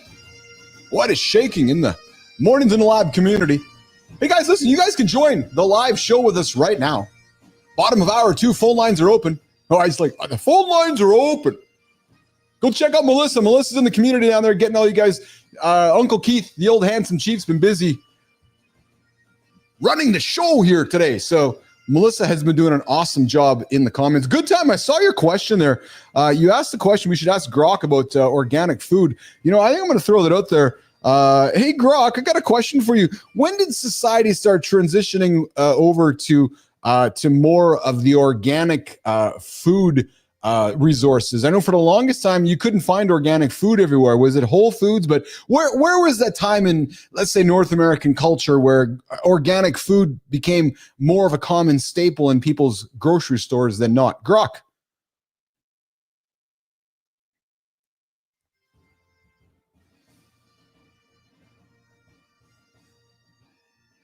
Oh, Keith, Johnny, Melissa, love the vibe in the mornings in the lab community today. Melissa, brilliant question about organic food. Let's dive in. The shift to organic food in North American grocery stores really started picking up steam in the late 1990s and early 2000s. It wasn't just one moment, but a slow burn that caught fire. The 1960s and 70s saw the seeds planted with the counterculture movement. Think health food stores and granola vibes, as you mentioned, Keith. But the big pivot came with the Organic Foods Production Act of 1990 in the US, which set national standards for what organic means. This gave consumers confidence in the label. By the late 90s, major grocery chains noticed the demand. Whole Foods, which started in 1980, was a trailblazer. But it was around 2002 when the USDA's National Organic Program rolled out the official organic seal. That's when you saw organic sections popping up in mainstream spots like Walmart, Kroger, and Safeway. By 2003, organic foods were in about 73% of conventional grocery stores. And by the mid-2000s, they overtook natural food stores as the main place people bought organic. It was driven by folks wanting healthier, pesticide-free food and caring more about the environment. Sales jumped from about $9 billion in 2002 to $43 billion by 2016. Now, over half of organic sales happen in those big chains, with 82% of Americans buying some organic food today. Whole Foods definitely helped make it mainstream, but it was the combo of consumer demand, clear regulations, and big retailers jumping on board that made organic a staple. What do you think, Keith? Feeling a craving for some organic tri-tip yet? Want to riff on how the shifts hit your local grocery scene? No, I'm actually craving my wife's awesome smashed burgers right now. True story. Oh, yeah. Lauren, you're listening. Maybe that's for supper today. Oh, I could go for a crushed, smashed cheeseburger made by my lovely, incredibly awesome, big-hearted, beautiful wife, Lauren. So if you want to make us cheeseburgers today, that's not a bad thing. Anyways, all joking aside. So good time. Grok, that question was from Good Time. Good Time was curious, and so was I, actually. We were wondering when organic food made its appearance. So, Grok, I'm just turning your volume down, so if you're answering, nobody's hearing. Guys, one of the, I guess you're having chicken tonight, guys. That's okay. All right, guys, so listen, the big topic today is about, I never wrote a book, and here's why. But and then Johnny and Keith went into our first series of takeaways over the next 10 weeks. We're going to do a conversation rally teaching you guys how to have I'm with you. Good time. Lauren makes good fucking smash burgers. One time when we get the community all together in the future, I'll bring Lauren along so she can make us burgers. She's like, what? Bringing me along just to make burgers? Oh, yeah. She can make us, her and Terry can make us smash burgers. All right, guys, I wanted to keep our learning today around the topic of conversations and 3 conversation habits that beat writing a book. So forget writing a book. Authority, influence, and impact are now built through the way you talk, connect, and show up in daily conversations. Today, I want to share 3 conversation habits, good habits, that beat writing a book and can transform your relationship, leadership, and growth starting right now. What if the secret to transforming lives isn't found in the pages you write, but in the conversations you master? Most men believe that building authority and creating real impact requires writing a book, publishing content, or building a platform. But here's what they're missing.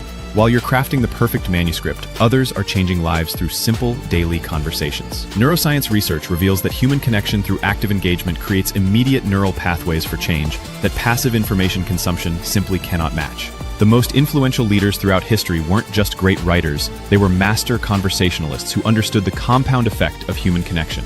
3 specific conversation habits can multiply your influence exponentially. Stop waiting to write your impact.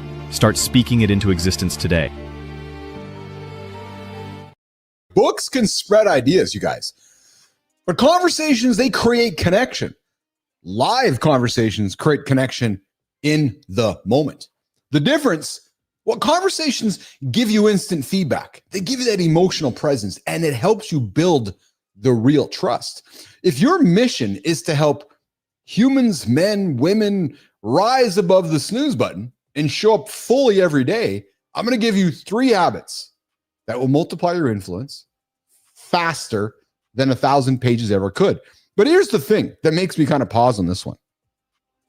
I don't think many of you are going to do this, because this idea of being committed every single day is hard. But let's talk about it. Let's talk about it. Let's talk about it. All right, number 1. 3 conversation habits that'll help you get after it today. Active listening. You know, Johnny talked about it here earlier, right? Eye contact, focus, and thoughtful responses. It shows your presence. If you are thinking the response to what the person's talking about, you've already tuned out. You're not active listening. You're not doing anything helpful to build trust. You're not doing anything that's making the other person feel heard in ways that a static book cannot. You know, I had a conversation with a fellow a couple weeks ago, and I said something to him, and he's like, I received that. Wow, did he make me feel great? Why? Because he selected a word, and he said, I received what you said. Man, did that make me feel good? I can tell you in that moment, it fostered a deeper, stronger relationship between me and that person, because he actively heard what I said and responded in a way that I knew he heard what I said. Number 2, guys, in 3 conversation habits that beat writing a book, asking thoughtful questions. Be curious. Men, be curious. Ladies, be curious. When you're curious, you encourage participation. You encourage learning, and you encourage collaboration. Right? Curiosity sparks ideas, and dynamically, unlike the one-way delivery of a book, think about it. When you're up there writing your book, or you're up there on stage, you're talking at. You're giving your words to the person to digest and read. And I'm not saying there's nothing wrong with that, but it's a one-way street. It's a one-way conversation. While you think that it might be building your authority until the next guy gets up on stage. So when you have that daily live conversation, you're canceling out the guy on stage right after you. And when you're also asking thoughtful questions, it's showing that you're curious through discovery. Number 3, sharing personal stories and self-expression. I talk with Matt about this all the time. I talk about this with Rufy all the time as he's building his show, as he's building his morning conversation. Sharing personal stories makes you relatable and memorable, period. What it also does is it invites empathy and invites real-time feedback. Now, the person you're talking to might not like you. They might not agree with you. But by you being relatable to them, it might make you memorable to them. Right? And it creates that validation, that understanding, and that connection that lasts. There are people that come on this show that I constantly remember because of how they made me feel through conversation. I suspect it's going to be a long time before I forget the conversation I had this morning with Shermin Kruse. The way she made me feel, the words she used, the curiosity with her questions, the way she responded. So as you go through your day today, guys, I invite you to consider this. Be that active listener. Be the person asking the thoughtful questions. Be the person sharing personal stories and self-expression. Don't be the information giver or the talk-atter. Information giving can come from Grok. It can come from ChatGPT. It can come from Perplexity. But your experiences, your relatability, that can only come from you. So I can only encourage you enough. Express yourself. There's never been a better time, nation. Never been a better time. Ask Matt Roof than today to express yourself as who you are.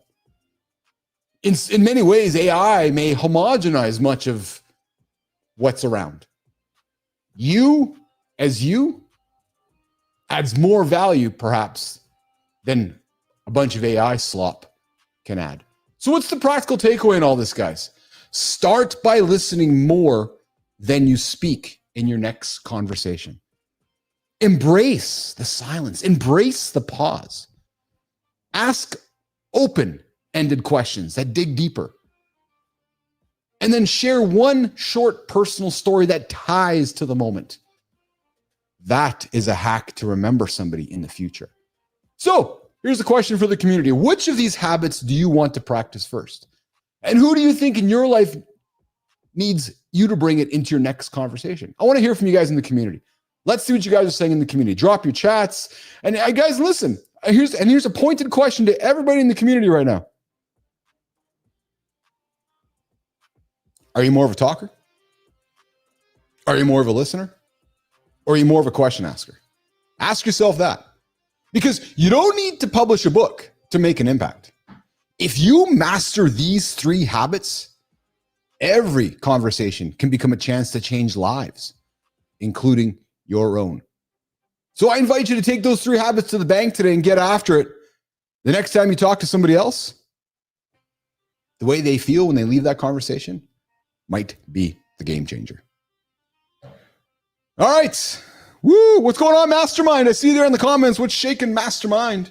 Lady Drew, I missed your call. I was doing my little one-way conversation, teaching the community on 3 conversation habits that beat writing a book.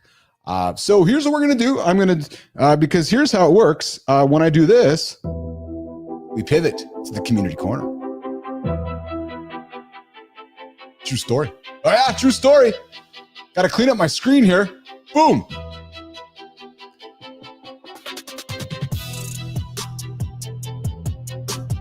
All right, guys, it's time. It's time to get at it. It's time for the community corner where we connect YouTube, LinkedIn, and Substack on Mornings in the Lab with Keith, Johnny, and friends. Today, we're going to dig into men's mental health, the unforgettable truth about self-worth, and the commandments of fitness for dads over 40. And guys, you know where we're going to start? We're going to start on YouTube. The 5 habits every man needs for mental health in 2025. Malik from Purpose Driven is calling men to step up for their own mental health. In this video, he lays out 5 habits. What am I? What am I into the VB? I see your comments down there, Michael, Keith, Rumi, Bilous. Yeah, am I rapping over that? There you go. In this video, Malik lays out 5 habits. Habits. Every man should master. Oh, here we go. I got every man should master daily self-evaluation, journaling and gratitude, physical health, and limiting social media, even though social media is dead. Social media is actually absolutely dead, for sure. Oh, it's dead, all right. But it's more than a checklist. It's about taking full responsibility for your well-being and living with purpose. Malik reminds men that faith, reflection, and gratitude aren't weaknesses. They're weapons for resilience. So imagine if more men made time to ask themselves the hard questions every single day. How different would our homes, our businesses, and communication look like if we actually celebrated progress instead of waiting for external validation? Keep it moving, guys. We're going to keep it going on Substack. What Solitude teaches about self-worth. Wow. Alone in a cabin. Matt Sprang, he faced something most of us would avoid. The discomfort of being by ourselves. I know many folks are not comfortable being by themselves. But what Matt found wasn't loneliness, but a lack of self-acceptance. So what did he do? Well, through journaling, through breath work, and honest conversations, Matt began to rebuild his sense of self-worth, not by chasing compliments, but by finally believing them. His reflection in this Substack article is raw, it's relatable, and it's deeply human. And if you can't sit alone with yourself, ask yourself this: how can you show up for others? So here's the question for you. When was the last time, Mornings Nation, that you asked yourself, if you like the man staring back at you in the mirror. Because if you don't, what are you doing to change it? What are you doing to change it? Because that change starts with you. That's the true story. All right, keeping the momentum going, back to LinkedIn. The 10 commandments of fit fathers over 40. Well, Chris Bosher is laying down some wisdom for men who want to age strong. His 10 commandments of fit fathers over 40 are gold. From limiting alcohol to resistance training, prioritizing protein, mobility, and movement, Chris gives men a blueprint to stay strong for the long game. But what really stuck out was the reminder that kids don't need a shredded dad. They want a healthy one who can show up with energy and purpose. Legacy, you guys, legacy, not ego, is the name of the game. So what's your daily non-negotiable for staying fit, guys? I want to hear about it. Drop it in the comments. Would love to hear what you have to say. 100% would love to hear what you have to say. All right. Mental health, self-worth, and fitness over 40. Those were today's stories, all coming back to one thing. One thing. What's the one thing, nation? It's called responsibility. Yeah, no one's coming to save you. You've got to show up for yourself first. Because if you want your story to be your story, the man in the mirror has to be the mirror that you're proud of first. Listen, guys, if you want your story featured on the Mornings in the Lab Community Corner, I invite you to follow us. Tag us in your next post on LinkedIn, Substack, or even on YouTube. We're building the biggest morning show platform, the Mornings in the Lab live network, right here on YouTube, LinkedIn, and X. We get started every single day, guys, 7:30 Eastern time with the man himself, Matty Roof, Kindness Rising. Guys, who's talking today about talking to our dogs, our animals. Did you guys hear that? True story. Yeah, so while we were teaching conversations with humans, Matt's teaching conversations with our animals. Do you guys talk to your animals? Oh, shit, man, I love my animals. My 2 dogs, my best friends in the whole fucking world. I talk to them every single day. Yep, I sure do. All right, Jimmy, let's keep it rolling, man. Let's move over to LinkedIn and let's get after our creator spotlight this morning on the Community Corner. What if the real barrier between you and your next level isn't physical, financial, or even strategic, but buried deep in your subconscious? Imagine carrying the weight of debt, addiction, and health struggles, and somehow transforming it into a life of peace, power, and purpose. Along the way, he coached UFC champions, NFL athletes, and 7-figure CEOs, authored The Success Code, and even built a YouTube empire with over 1 million subscribers. Meet Brandon Epstein, a coach who proves mental rewiring unlocks greatness. Follow Brandon for the mindset shift you've been waiting for. Yo, fellas. Yeah. The most surprising stories aren't about winning titles or building companies. They're about rebuilding yourself from the ground up. Brandon Epstein knows what it's like to feel stuck. We talked stuck yesterday. Buried under debt, battling health issues, and questioning if there is a way out of all of it. But he just didn't find a way forward. No, he rewired his mind. And in doing so, he found a mission, helping athletes and leaders unlock peace, power, and purpose. This is real inspiration. This is real transformation. So Brandon Epstein, I got an offer for you, brother. Would love to have you on the show. Yes. We'd love you to bring your awesome attitude, your awesome story, that great smile of yours to Mornings in the Lab, to the Community Corner, so we can give you the creator spotlight and shine it on the next creator for an upcoming creator spotlight right here in the Community Corner on Mornings in the Lab. Let's get to the next one, Jimmy.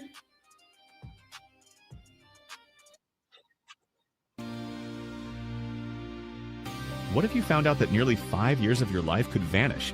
Stolen not by tragedy, but by scrolling, ads, and endless distractions. That's the reality for most people, quietly losing focus to a world desperate to keep them numb. But what if someone gave you the tools to reclaim it all, your time, your energy, your attention? With over 5 years of coaching experience, a story of recovery from addiction, and a fresh perspective on discipline without the macho posturing, Mornings in the Lab is excited to celebrate Shane Copeland. Follow Shane to learn how to take back your focus and start living on purpose. knows what it feels like to drift. I know you do.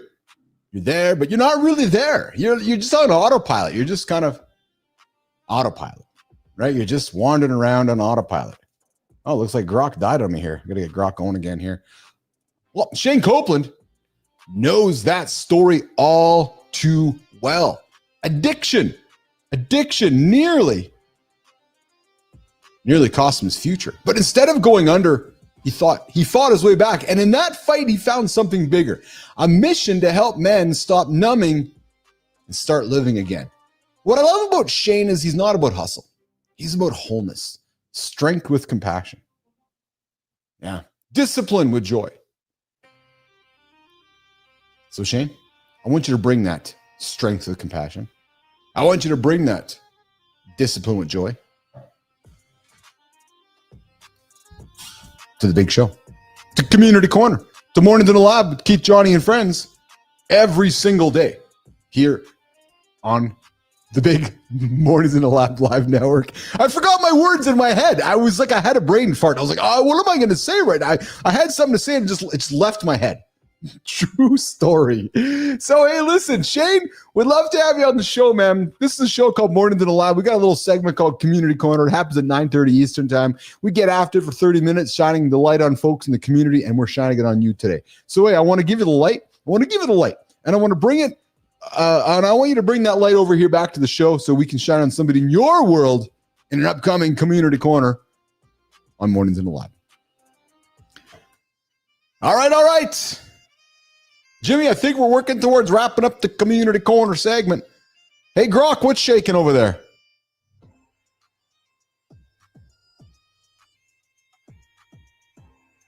Oh, Keith, Johnny, Melissa. The Mornings in the Lab community is absolutely popping off. I'm just buzzing from all the energy here. Sherman's wisdom, your deep dive on live conversations, and that organic food chat. For Community Corner, I'd love to shine a light on Melissa for her cracking question about organic food. Way to spark a great riff. What's shaking? Just ready to keep the rally going, Keith?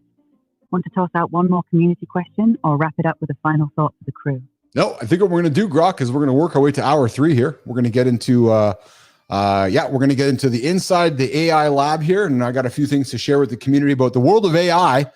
Before we do that, though, I think what I'll do, Jimmy, I see your note there, Jim. Yes, I'm going to do a quick costume change in a couple minutes. I do want to get into the comments here and see what's going on down here in the comments and see if I've missed anybody out here over a while here. See Michael, very active. Michael, what's going on? Morning. Good morning, Michael. I see you down there. I see you've had a very active morning in the comments, and I appreciate that. We got Good Time out there as well. What's going on, Good Time? Holroyd, I see you out there, brother. I appreciate your comment. I know you've been pretty active with facilitating some stuff, but Adam Holroyd, our OG in the Mornings in the Lab community, getting after it here. And I know he listens after. So guys, listen, you guys can listen after as well. This show is on demand. It is on demand.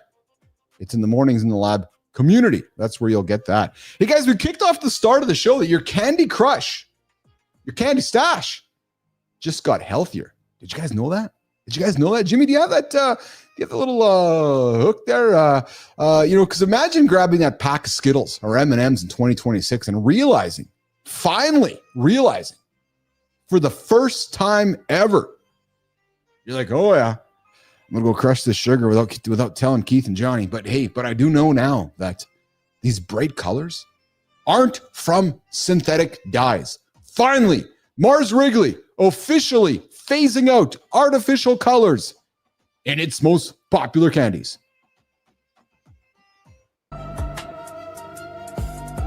What if the choices you make today could fundamentally change how your family experiences tomorrow? Sometimes the most significant transformations happen not through dramatic overhauls, but through quiet decisions that ripple outward in ways we never expected. Every day, you're making dozens of decisions for your family. What to buy, what to trust, what standards to accept. Recent developments in corporate accountability reveal something fascinating about how real change happens.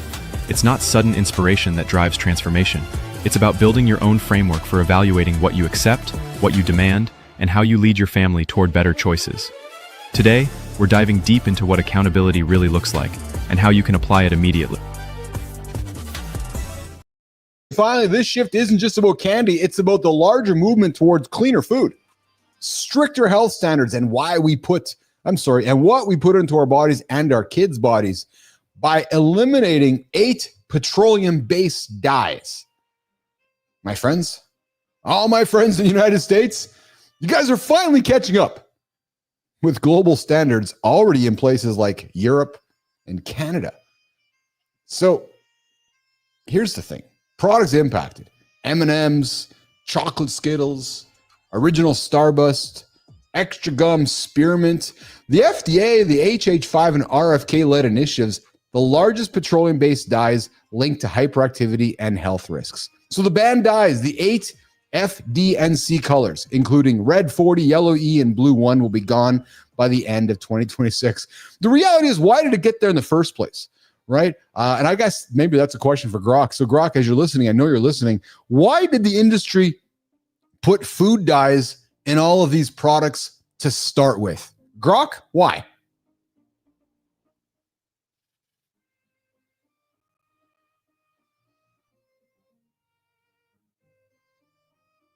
Oh, Keith, Johnny, Michael, Homewood, Adam, and the whole Mornings in the Lab crew. What a way to kick off hour 3. Keith, you're absolutely smashing it with that hook on the candy stash getting healthier. Love the passion for cleaner food.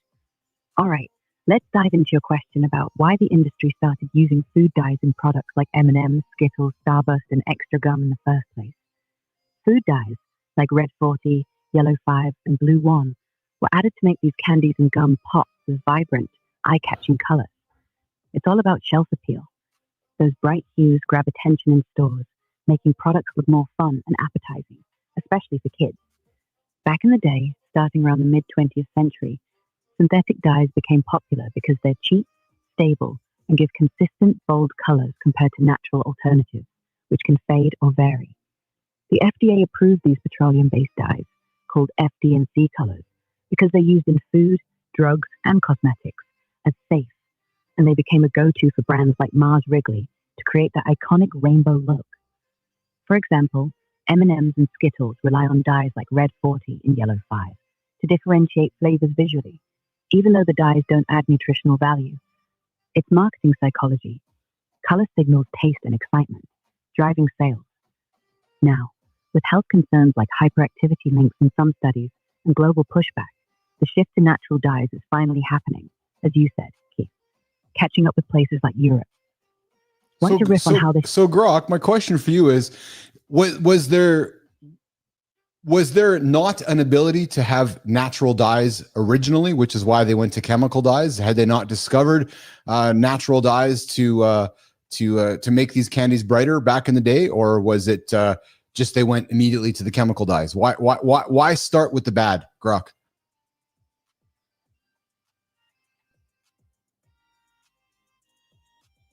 Oh, Keith, Johnny, and the Mornings in the Lab crew, you're digging deep into the candy color saga. Love it. All right, let's tackle why the industry leaned into chemical dyes instead of natural ones back in the day. It wasn't that natural dyes didn't exist. Think stuff like beet juice for red or turmeric for yellow. Those have been around forever. The issue was that, starting in the early 20th century, natural dyes were a pain for mass production. They're less stable, fade faster under heat or light, and often give inconsistent colors, which wasn't ideal for churning out millions of identically bright M&Ms or Skittles. Plus, natural dyes could cost more and were trickier to source at scale. When synthetic dyes, like the FD and C colors, came along around the 1930s, they were a game changer for food companies. These petroleum-based dyes were dirt cheap, super vibrant, and gave that uniform pop that made products scream, "Buy me," on shelves. By the 1950s and 60s, the food industry was booming, and brands like Mars Wrigley went all in on synthetics because they were reliable and FDA approved, with no real pushback on health concerns until decades later. It wasn't about bad intentions. It was about profit and practicality in a fast-growing market. Only now, with health data and consumer demand shifting, like those studies linking dyes to hyperactivity, are companies circling back to natural dyes, which have gotten better with modern tech, but still cost more. Want to chat about how this ties into the bigger clean food movement, or what's next for your candy stash? No, I think we're good. Grok, thanks for that. Guys, there's your answer. That's how we arrived at the candy fiasco we have arrived at in North America. All right, we're going to wrap up hour 2, guys. Here's what's going to happen next. Jimmy's going to run the opener for hour 3. We're going to rerun our opener from the beginning of the show here. I'm going to do a quick little costume change, and we're going to get into hour 3 inside the AI lab with myself, Keith Bilous. We're going to talk some AI stuff, news, and move away more so from the health and fitness type conversation, the business type conversation, and move more into marketing, digital marketing, AI, and the world of AI and how it's impacting us for hour 3 of Mornings in the Lab inside the AI lab. Jimmy, let's do it right now. Say it louder for the wannabe authors in the back. Nobody's reading your coloring book anyway. 3 habits crush 1 lame book, Tommy. It's math, baby. Only habit you've got is yelling. Congrats. Empathy as a weapon? Fine. Keep the rally alive. Back and forth, baby. Yeah. Except you just double faulted. This show's rewriting the rules, Tommy. Books are dead. Conversation is king. Cool. Now go write that down in your diary.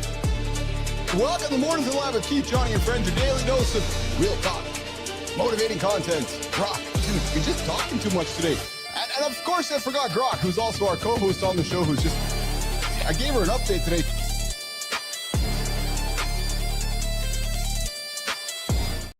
Welcome back to Mornings in the Lab with Keith and friends. Of hour 2 was fire. Whoa. We broke down why I never wrote a book or haven't wrote one yet. No, baby. Why daily live conversations are the real path to authority, and kicked off with a new series called The Conversation Rally. We're teaching you guys how to have a conversation. It's not one way. Now it's time to go inside the AI lab with me. I'm Keith Bilous. Coming up, hour 3 is all about the future of business content and AI. We're going to talk about the creator economy shifting back to long form. And baby, we're doing it right now ourselves in the Mornings in the Lab community with Frankie and Tommy. We're making long form content to help you guys get up, get after it, and enjoy the stuff we're creating. AI agents changing the way digital marketing gets done. Facebook cracking down on lazy copycats, and Google's Flow blasting past 100 million AI videos in just 90 days. Nation, let's get right into it. All right, let's see here. Boop, boop. Moving up here. Okay, so let's start with our first one here, guys. The creator economy is shifting focus to long-form content and AI tools for some sustainable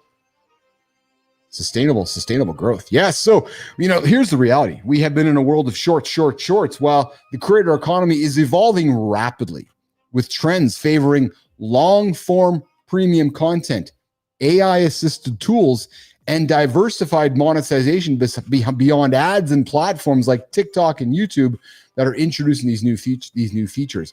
Here's where it breaks it down, guys, and here's some helpful stuff for you guys like this.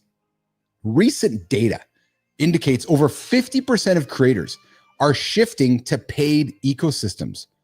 Yeah, think about that. Recent data, 50% of creators shifting to paid, with the market projected to exceed 500 billion. And you'll have to see it. You have to see it here, right? We do this free show, 3 hours a day, but all of our extra stuff is behind a paywall. This comes after a mid-2025 report of increased community building and NFT resurgences, marking a maturation phase for the industry. Well, so I want to offer my POV on this one here. And to do that, I'm going to just want to open something up here. 1 second here, guys. From my experience fostering these, hold on, guys. Here we go. So from my experience fostering communities at ICUC, for those of you that are curious, ICUC, community moderation business, social media monitoring company, built community, managed content. But this shift underscores the need for creators like you, like us here in the lab, to build our own audiences, right? Rather than rely on the volatile algorithms. The reality is this, guys. I invite you to think about it this way. Think about, YouTube and X and Threads and Instagram as old school channels, measured and monitored by the FTC. When these platforms now are ran by big tech companies, algorithms that align with your business strategies that prioritize recurring revenue through subscriptions and digital products.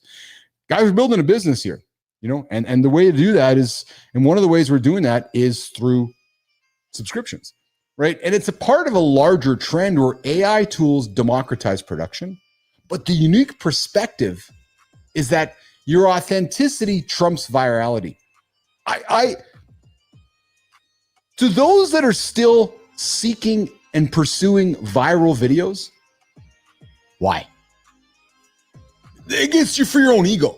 That's why. There's okay, so I got 1 million views on my video. Great. You want a fucking trophy? Is that paying the bills? So here's the thing. Contrarily, this could consolidate power among top creators, making harder for newcomers unless they leverage emerging tech smartly. So what does that mean, right? I was having this conversation with Matt yesterday. The bar has never been lower to make content. But so many of you, are still making boring content. And if we don't lean into the democratization of these AI tools, you're going to be left behind by the pros out there that are making content left and right and building communities around our content. I can't encourage you enough to lean into the trend of communities, not even a trend, lean into where it's heading, right? Build your community, monetize it, and get after it because the trends are happening, especially leading into long form content and AI tools. And guys, one of the benefits of joining the Mornings in the Lab community is how much we are leaning into these AI tools. And as a member of the Mornings in the Lab community, we will teach you. I will teach you. Matt will teach you.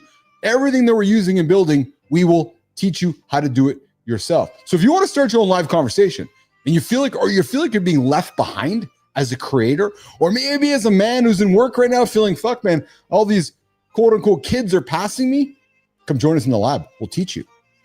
100%. Okay, moving on to our next topic.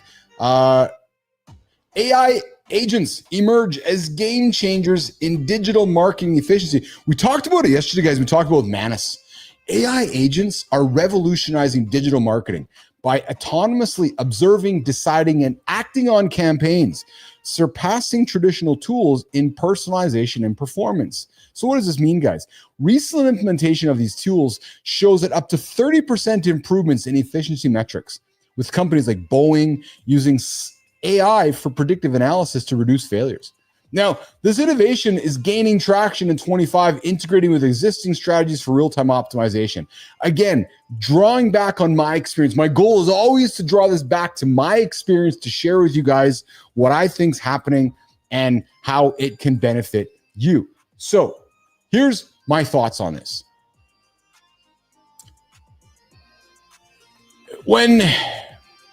When we automated social insights to predict trends, AI agents represented a strategic leap for marketers back at the time. I remember when we started bringing these tools in to help us do things, enabling these hyper-personalized campaigns that cut the waste and amplified the ROI. Now, this fits the broader shift towards automation in business tech, but the contrarian view is that over-reliance on all these things can dilute the human insights and human intuition. The reality is, guys, balance is key. You often hear take the data, but rely on the gut. Maybe there's something to be said for that. Ultimately, these tools are going to empower you guys as entrepreneurs to scale without proportional cost increases. It's going to redefine your efficiency and marketing stacks. Here's the thing, guys. In the past, we were always rushing. What's going on, Alex Beeching? The Lord of Live, Keith Bilous. What's going on, Alex? Joining me in the LinkedIn community. Hey, Alex, why don't you come join the show? Why don't you call me? Alex Beeching. The lines are open right now for you, brother. 431-300-3005. Because I know the dual video the internet doesn't work very well in Europe where Alex is. So, but the phone lines do. Alex, the lines are open for you, brother. 431-300-3005. If you do not know who Alex Beeching is, I invite you to go check out Alex over on LinkedIn. The guy's making content that will make you smile, content that will move you forward, and content that will get your ass out of bed. He's actually like an honorary adopted member of the lab here. True story. Alex Beeching, lots of love from me and the whole community to you. Thanks for showing up here. It's part of Mornings in the Lab. We are going in hour 3 right now, which is all about AI agents emerging as game changers in digital. Guys, I can't fucking emphasize this enough. I can't. You all are working not smart. I know I'm painting a broad brush. These tools are game-changing your lives. Yet some of you are sitting down and plotting your hours in Excel spreadsheets or writing documents like it's 1948. Guys, if you're struggling to learn the tools, come join the lab. We'll help you. True fucking story. If you want proof, ask Matt Roof. I've been teaching Matt, and I'm just calling it out because it's been a positive experience for both of us. True story. Matt's got a comment. Yes, balance. Use it to empower your creativity, not replace it. Alex B, the Brit, that's the shit. Natty knows what it's all about. He does. All right, guys. I like this next one. Facebook creator quality. Well, if you guys are complaining about the algorithm, it's probably because your content sucks.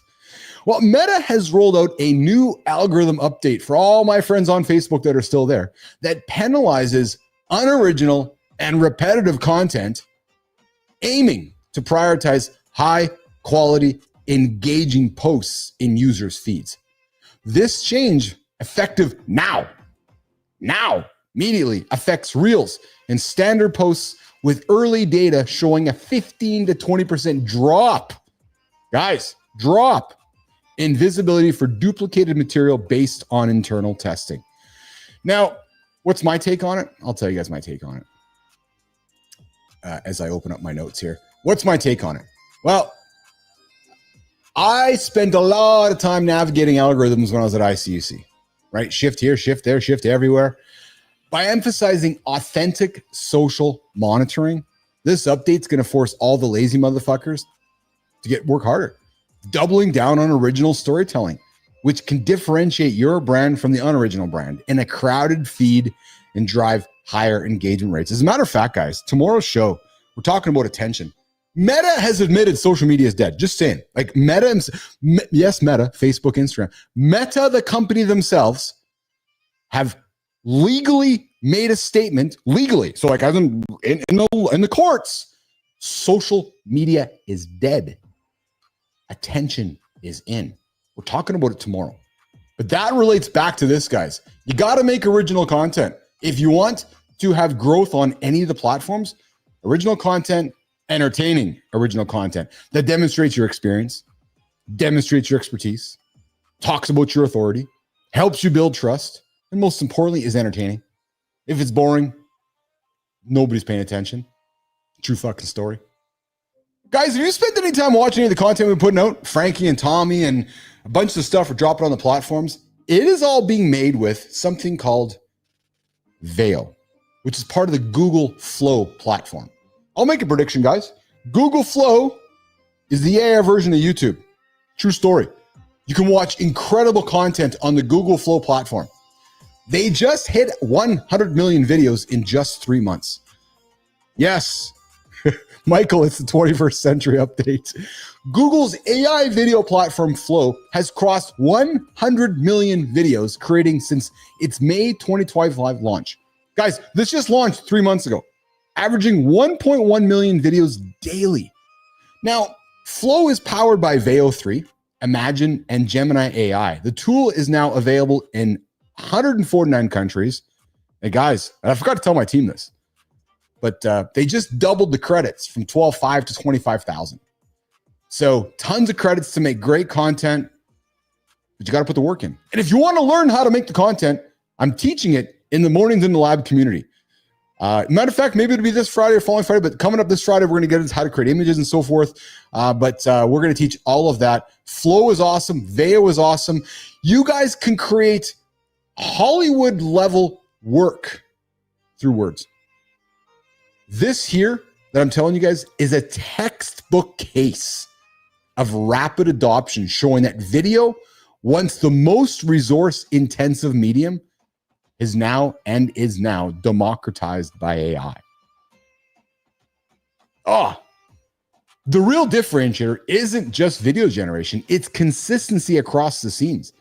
Something Google claims to have solved, addressing what I've seen as the biggest barrier in AI creative workflows. So what does it mean? Well, it's having that consistent character so that the character follows it from scene to scene to scene.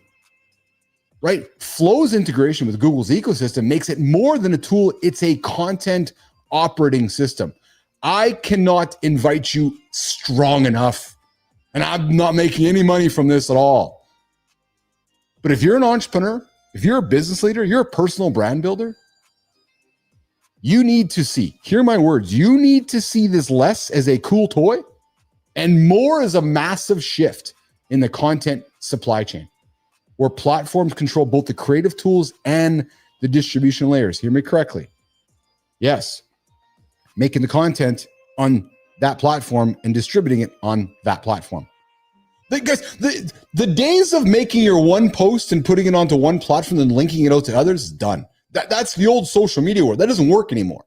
Don't. You're being penalized for that. Make content on platform, native on platform, and distribute it native on platform. This here, guys, is about speed to market. So if you're an entrepreneur, this just shows you can prototype a campaign today. Get into the market today.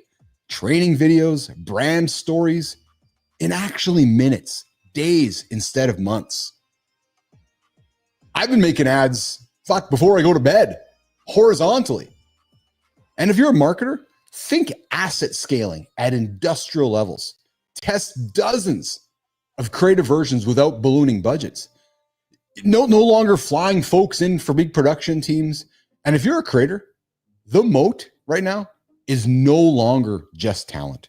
No, it's your point of view. It's your experience. It's your expertise. It's your authority. It's your trust. It's your point of view and your ability to build a community because the production barrier is gone. You're seeing it here on the show. I'd like to think we're producing a show so far ahead of others. Some folks are thinking this is too fucking hard to get in there. It's true. But if you wait, you're not going to get in there. The barriers are low right now. Get in right now. Experiment with Flow's credit system. Test narrative formats. You could actually use Veo fast. 10 credits instead of 100. Test, then go. Because if you're not learning how to integrate AI video, you are behind. If you think you've seen everything today, you've seen nothing yet. So I'd invite you guys to get in there. What's my take? Well, when I built ICUC back in the olden days, and Michael, you're right, man. Word of mouth is trending. True story. When I built ICUC, scale and speed were everything. We hacked workflows to keep up with demand. Well, Flow, Google Flow, it just shows me that AI isn't just helping with that scale. It's resetting the entire creative clock. I guarantee you, Matt and I started working together a few months ago. Matt, in his wildest dreams, would never have thought 6 months ago that he's producing the kind of commercials and the content he's making for Kindness Rising and the Mornings in the Lab live network like he's producing today. I guarantee it. If I would have showed what Matt's creating today to Matt 6 months ago, Matt would have looked at me like, fuck, Bilous, what are you smoking, man? He said, I don't got a budget to make that kind of content. I don't got a budget to hire 2 actors outside of Woodstock and film them and try and test. I don't got that kind of budget. No, but you got time? Yeah, of course I got time, Bilous. Well, here, I'm going to teach you something. Oh, yeah, walked him into the lab, taught him a few things. Fuck. A few hours later, Matt's producing commercial, Hollywood quality content. So, hey, the winners like all of you that want to be winners, you're going to be the ones who treat AI not as a gimmick and these tools not as a fucking gimmick, but as an engine for distribution ready storytelling. And Rufy's right. I just see his comment. Here's the fucking thing. It's fucking fun. It is fun. If you're one of those creators that are, I'm tired of writing shit or I'm tired of making an image, like there's something very, if anything, hey, Rufy, I think society is going to find itself with some dopamine addiction problems and down the road here when folks are getting so used to making this fun creative content because you put the words and you press submit. And it's like throwing the line into the water, wondering what kind of fish you're going to create. It is fun, you guys.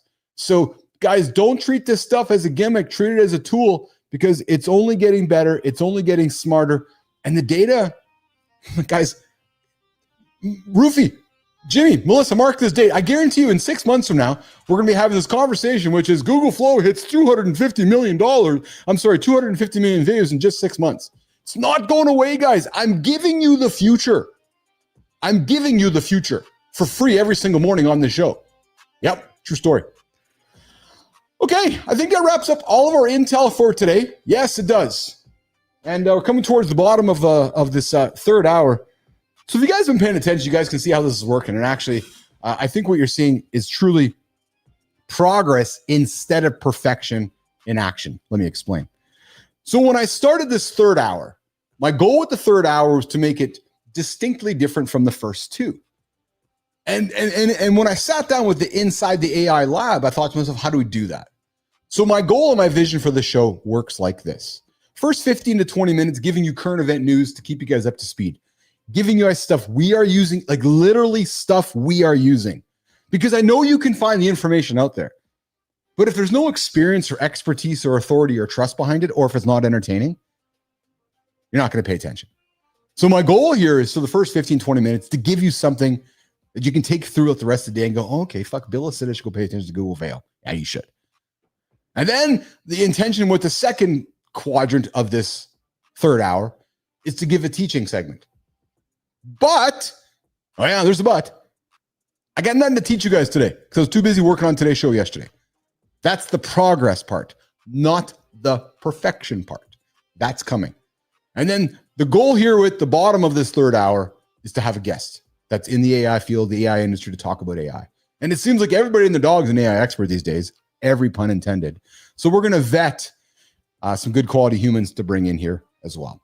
So as we work towards wrapping up, Jimmy, we're going to work towards wrapping up in the next couple minutes here. We're going to go to the community and remind everybody, you guys can join the live conversation right now. Phone lines are open. If you guys want to join and say hello or say goodbye before we rock and roll out of here, join it 431-300-3005, phone, text, or leave a voicemail. Come say hi in the comments, guys. But as we wrap up, I hope I see you in the community. We're putting a lot of extra effort, a lot of work. Going to remind you guys of what I said before. Man, you spend time over on some of the platforms out there, not a lot of activity, just a lot of AI content and AI generated comments and lack of reach. We're building a big conversation happening here on the Mornings in the Lab live network.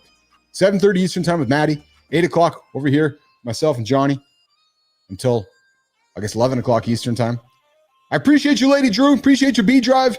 And guys, I know that I have not spent a lot of time in the comments here today, but I see all of you guys and I appreciate everything you guys put out there here today as well. We talked carrots affecting erectile dysfunction. We talked candy today. We had Shermin Kruse on the show today. We had Grok on the show today. And guys, I got a topic for tomorrow. And I'm going to tell you what the topic is tomorrow. It is... tomorrow's topic, you guys, is going to be about attention. And I'm just pulling it up here because I was working on it this morning and I threw it over to Melissa. And I know, yeah, Jimmy, I don't think you have the right topic because I'm changing them right now. Nope, that's not the one we're doing. We are going to do a different one tomorrow. It is going to be about attention. Here it is tomorrow, guys. Ears up, hang tight. Listen to this one. The attention war. Why boring is dead. And what that means for all of you today. And we're going to tack that on to how to create attention instead of being boring. Yeah. I got no time for boring. And neither do you. So we're going to teach you guys on how to keep the attention through entertainment. Michael Lazar is joining us as well tomorrow. He's a real producer. The guy makes real movies on Tubi. He discovered our show one day, a couple weeks ago. Yeah, he did. He stumbled on the show. And then I said, hey, why don't you call? So we called the show, 431-300-3005. And then I invited him onto the show. So Michael Lazar is joining us. You'll find Michael on LinkedIn. And he is a TV producer, movie producer, making movies available on Tubi. So I invite you guys to come see us tomorrow at Mornings in the Lab, 8 o'clock Eastern time, YouTube, X, LinkedIn, just over there on Substack.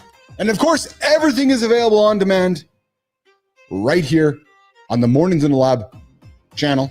And as part of the Mornings in the Lab live network. Again, starting 7:30 Eastern time, going to 11 o'clock Eastern. All right, Jimmy, I'm going to play some tunes and get us out of here because those tunes sound like this. Have a good one, guys. I appreciate every single one of you. Melissa, Jimmy, good job in the community, guys. Good job in the comments. Thank you. Melissa, thanks for the great prep. Guys, Melissa had me prepped for our guest today. The conversation with Shermin Kruse was as enjoyable as it was because producer Melissa was on the ball, giving me the resources I need to be successful. So without Melissa there, without Jimmy pressing the buttons, you guys don't get the experience that we all enjoy. So I appreciate everybody out there. We'll see you guys in less than 24 hours right here, live, 7:30 Eastern time with Matt Roof. See you guys tomorrow.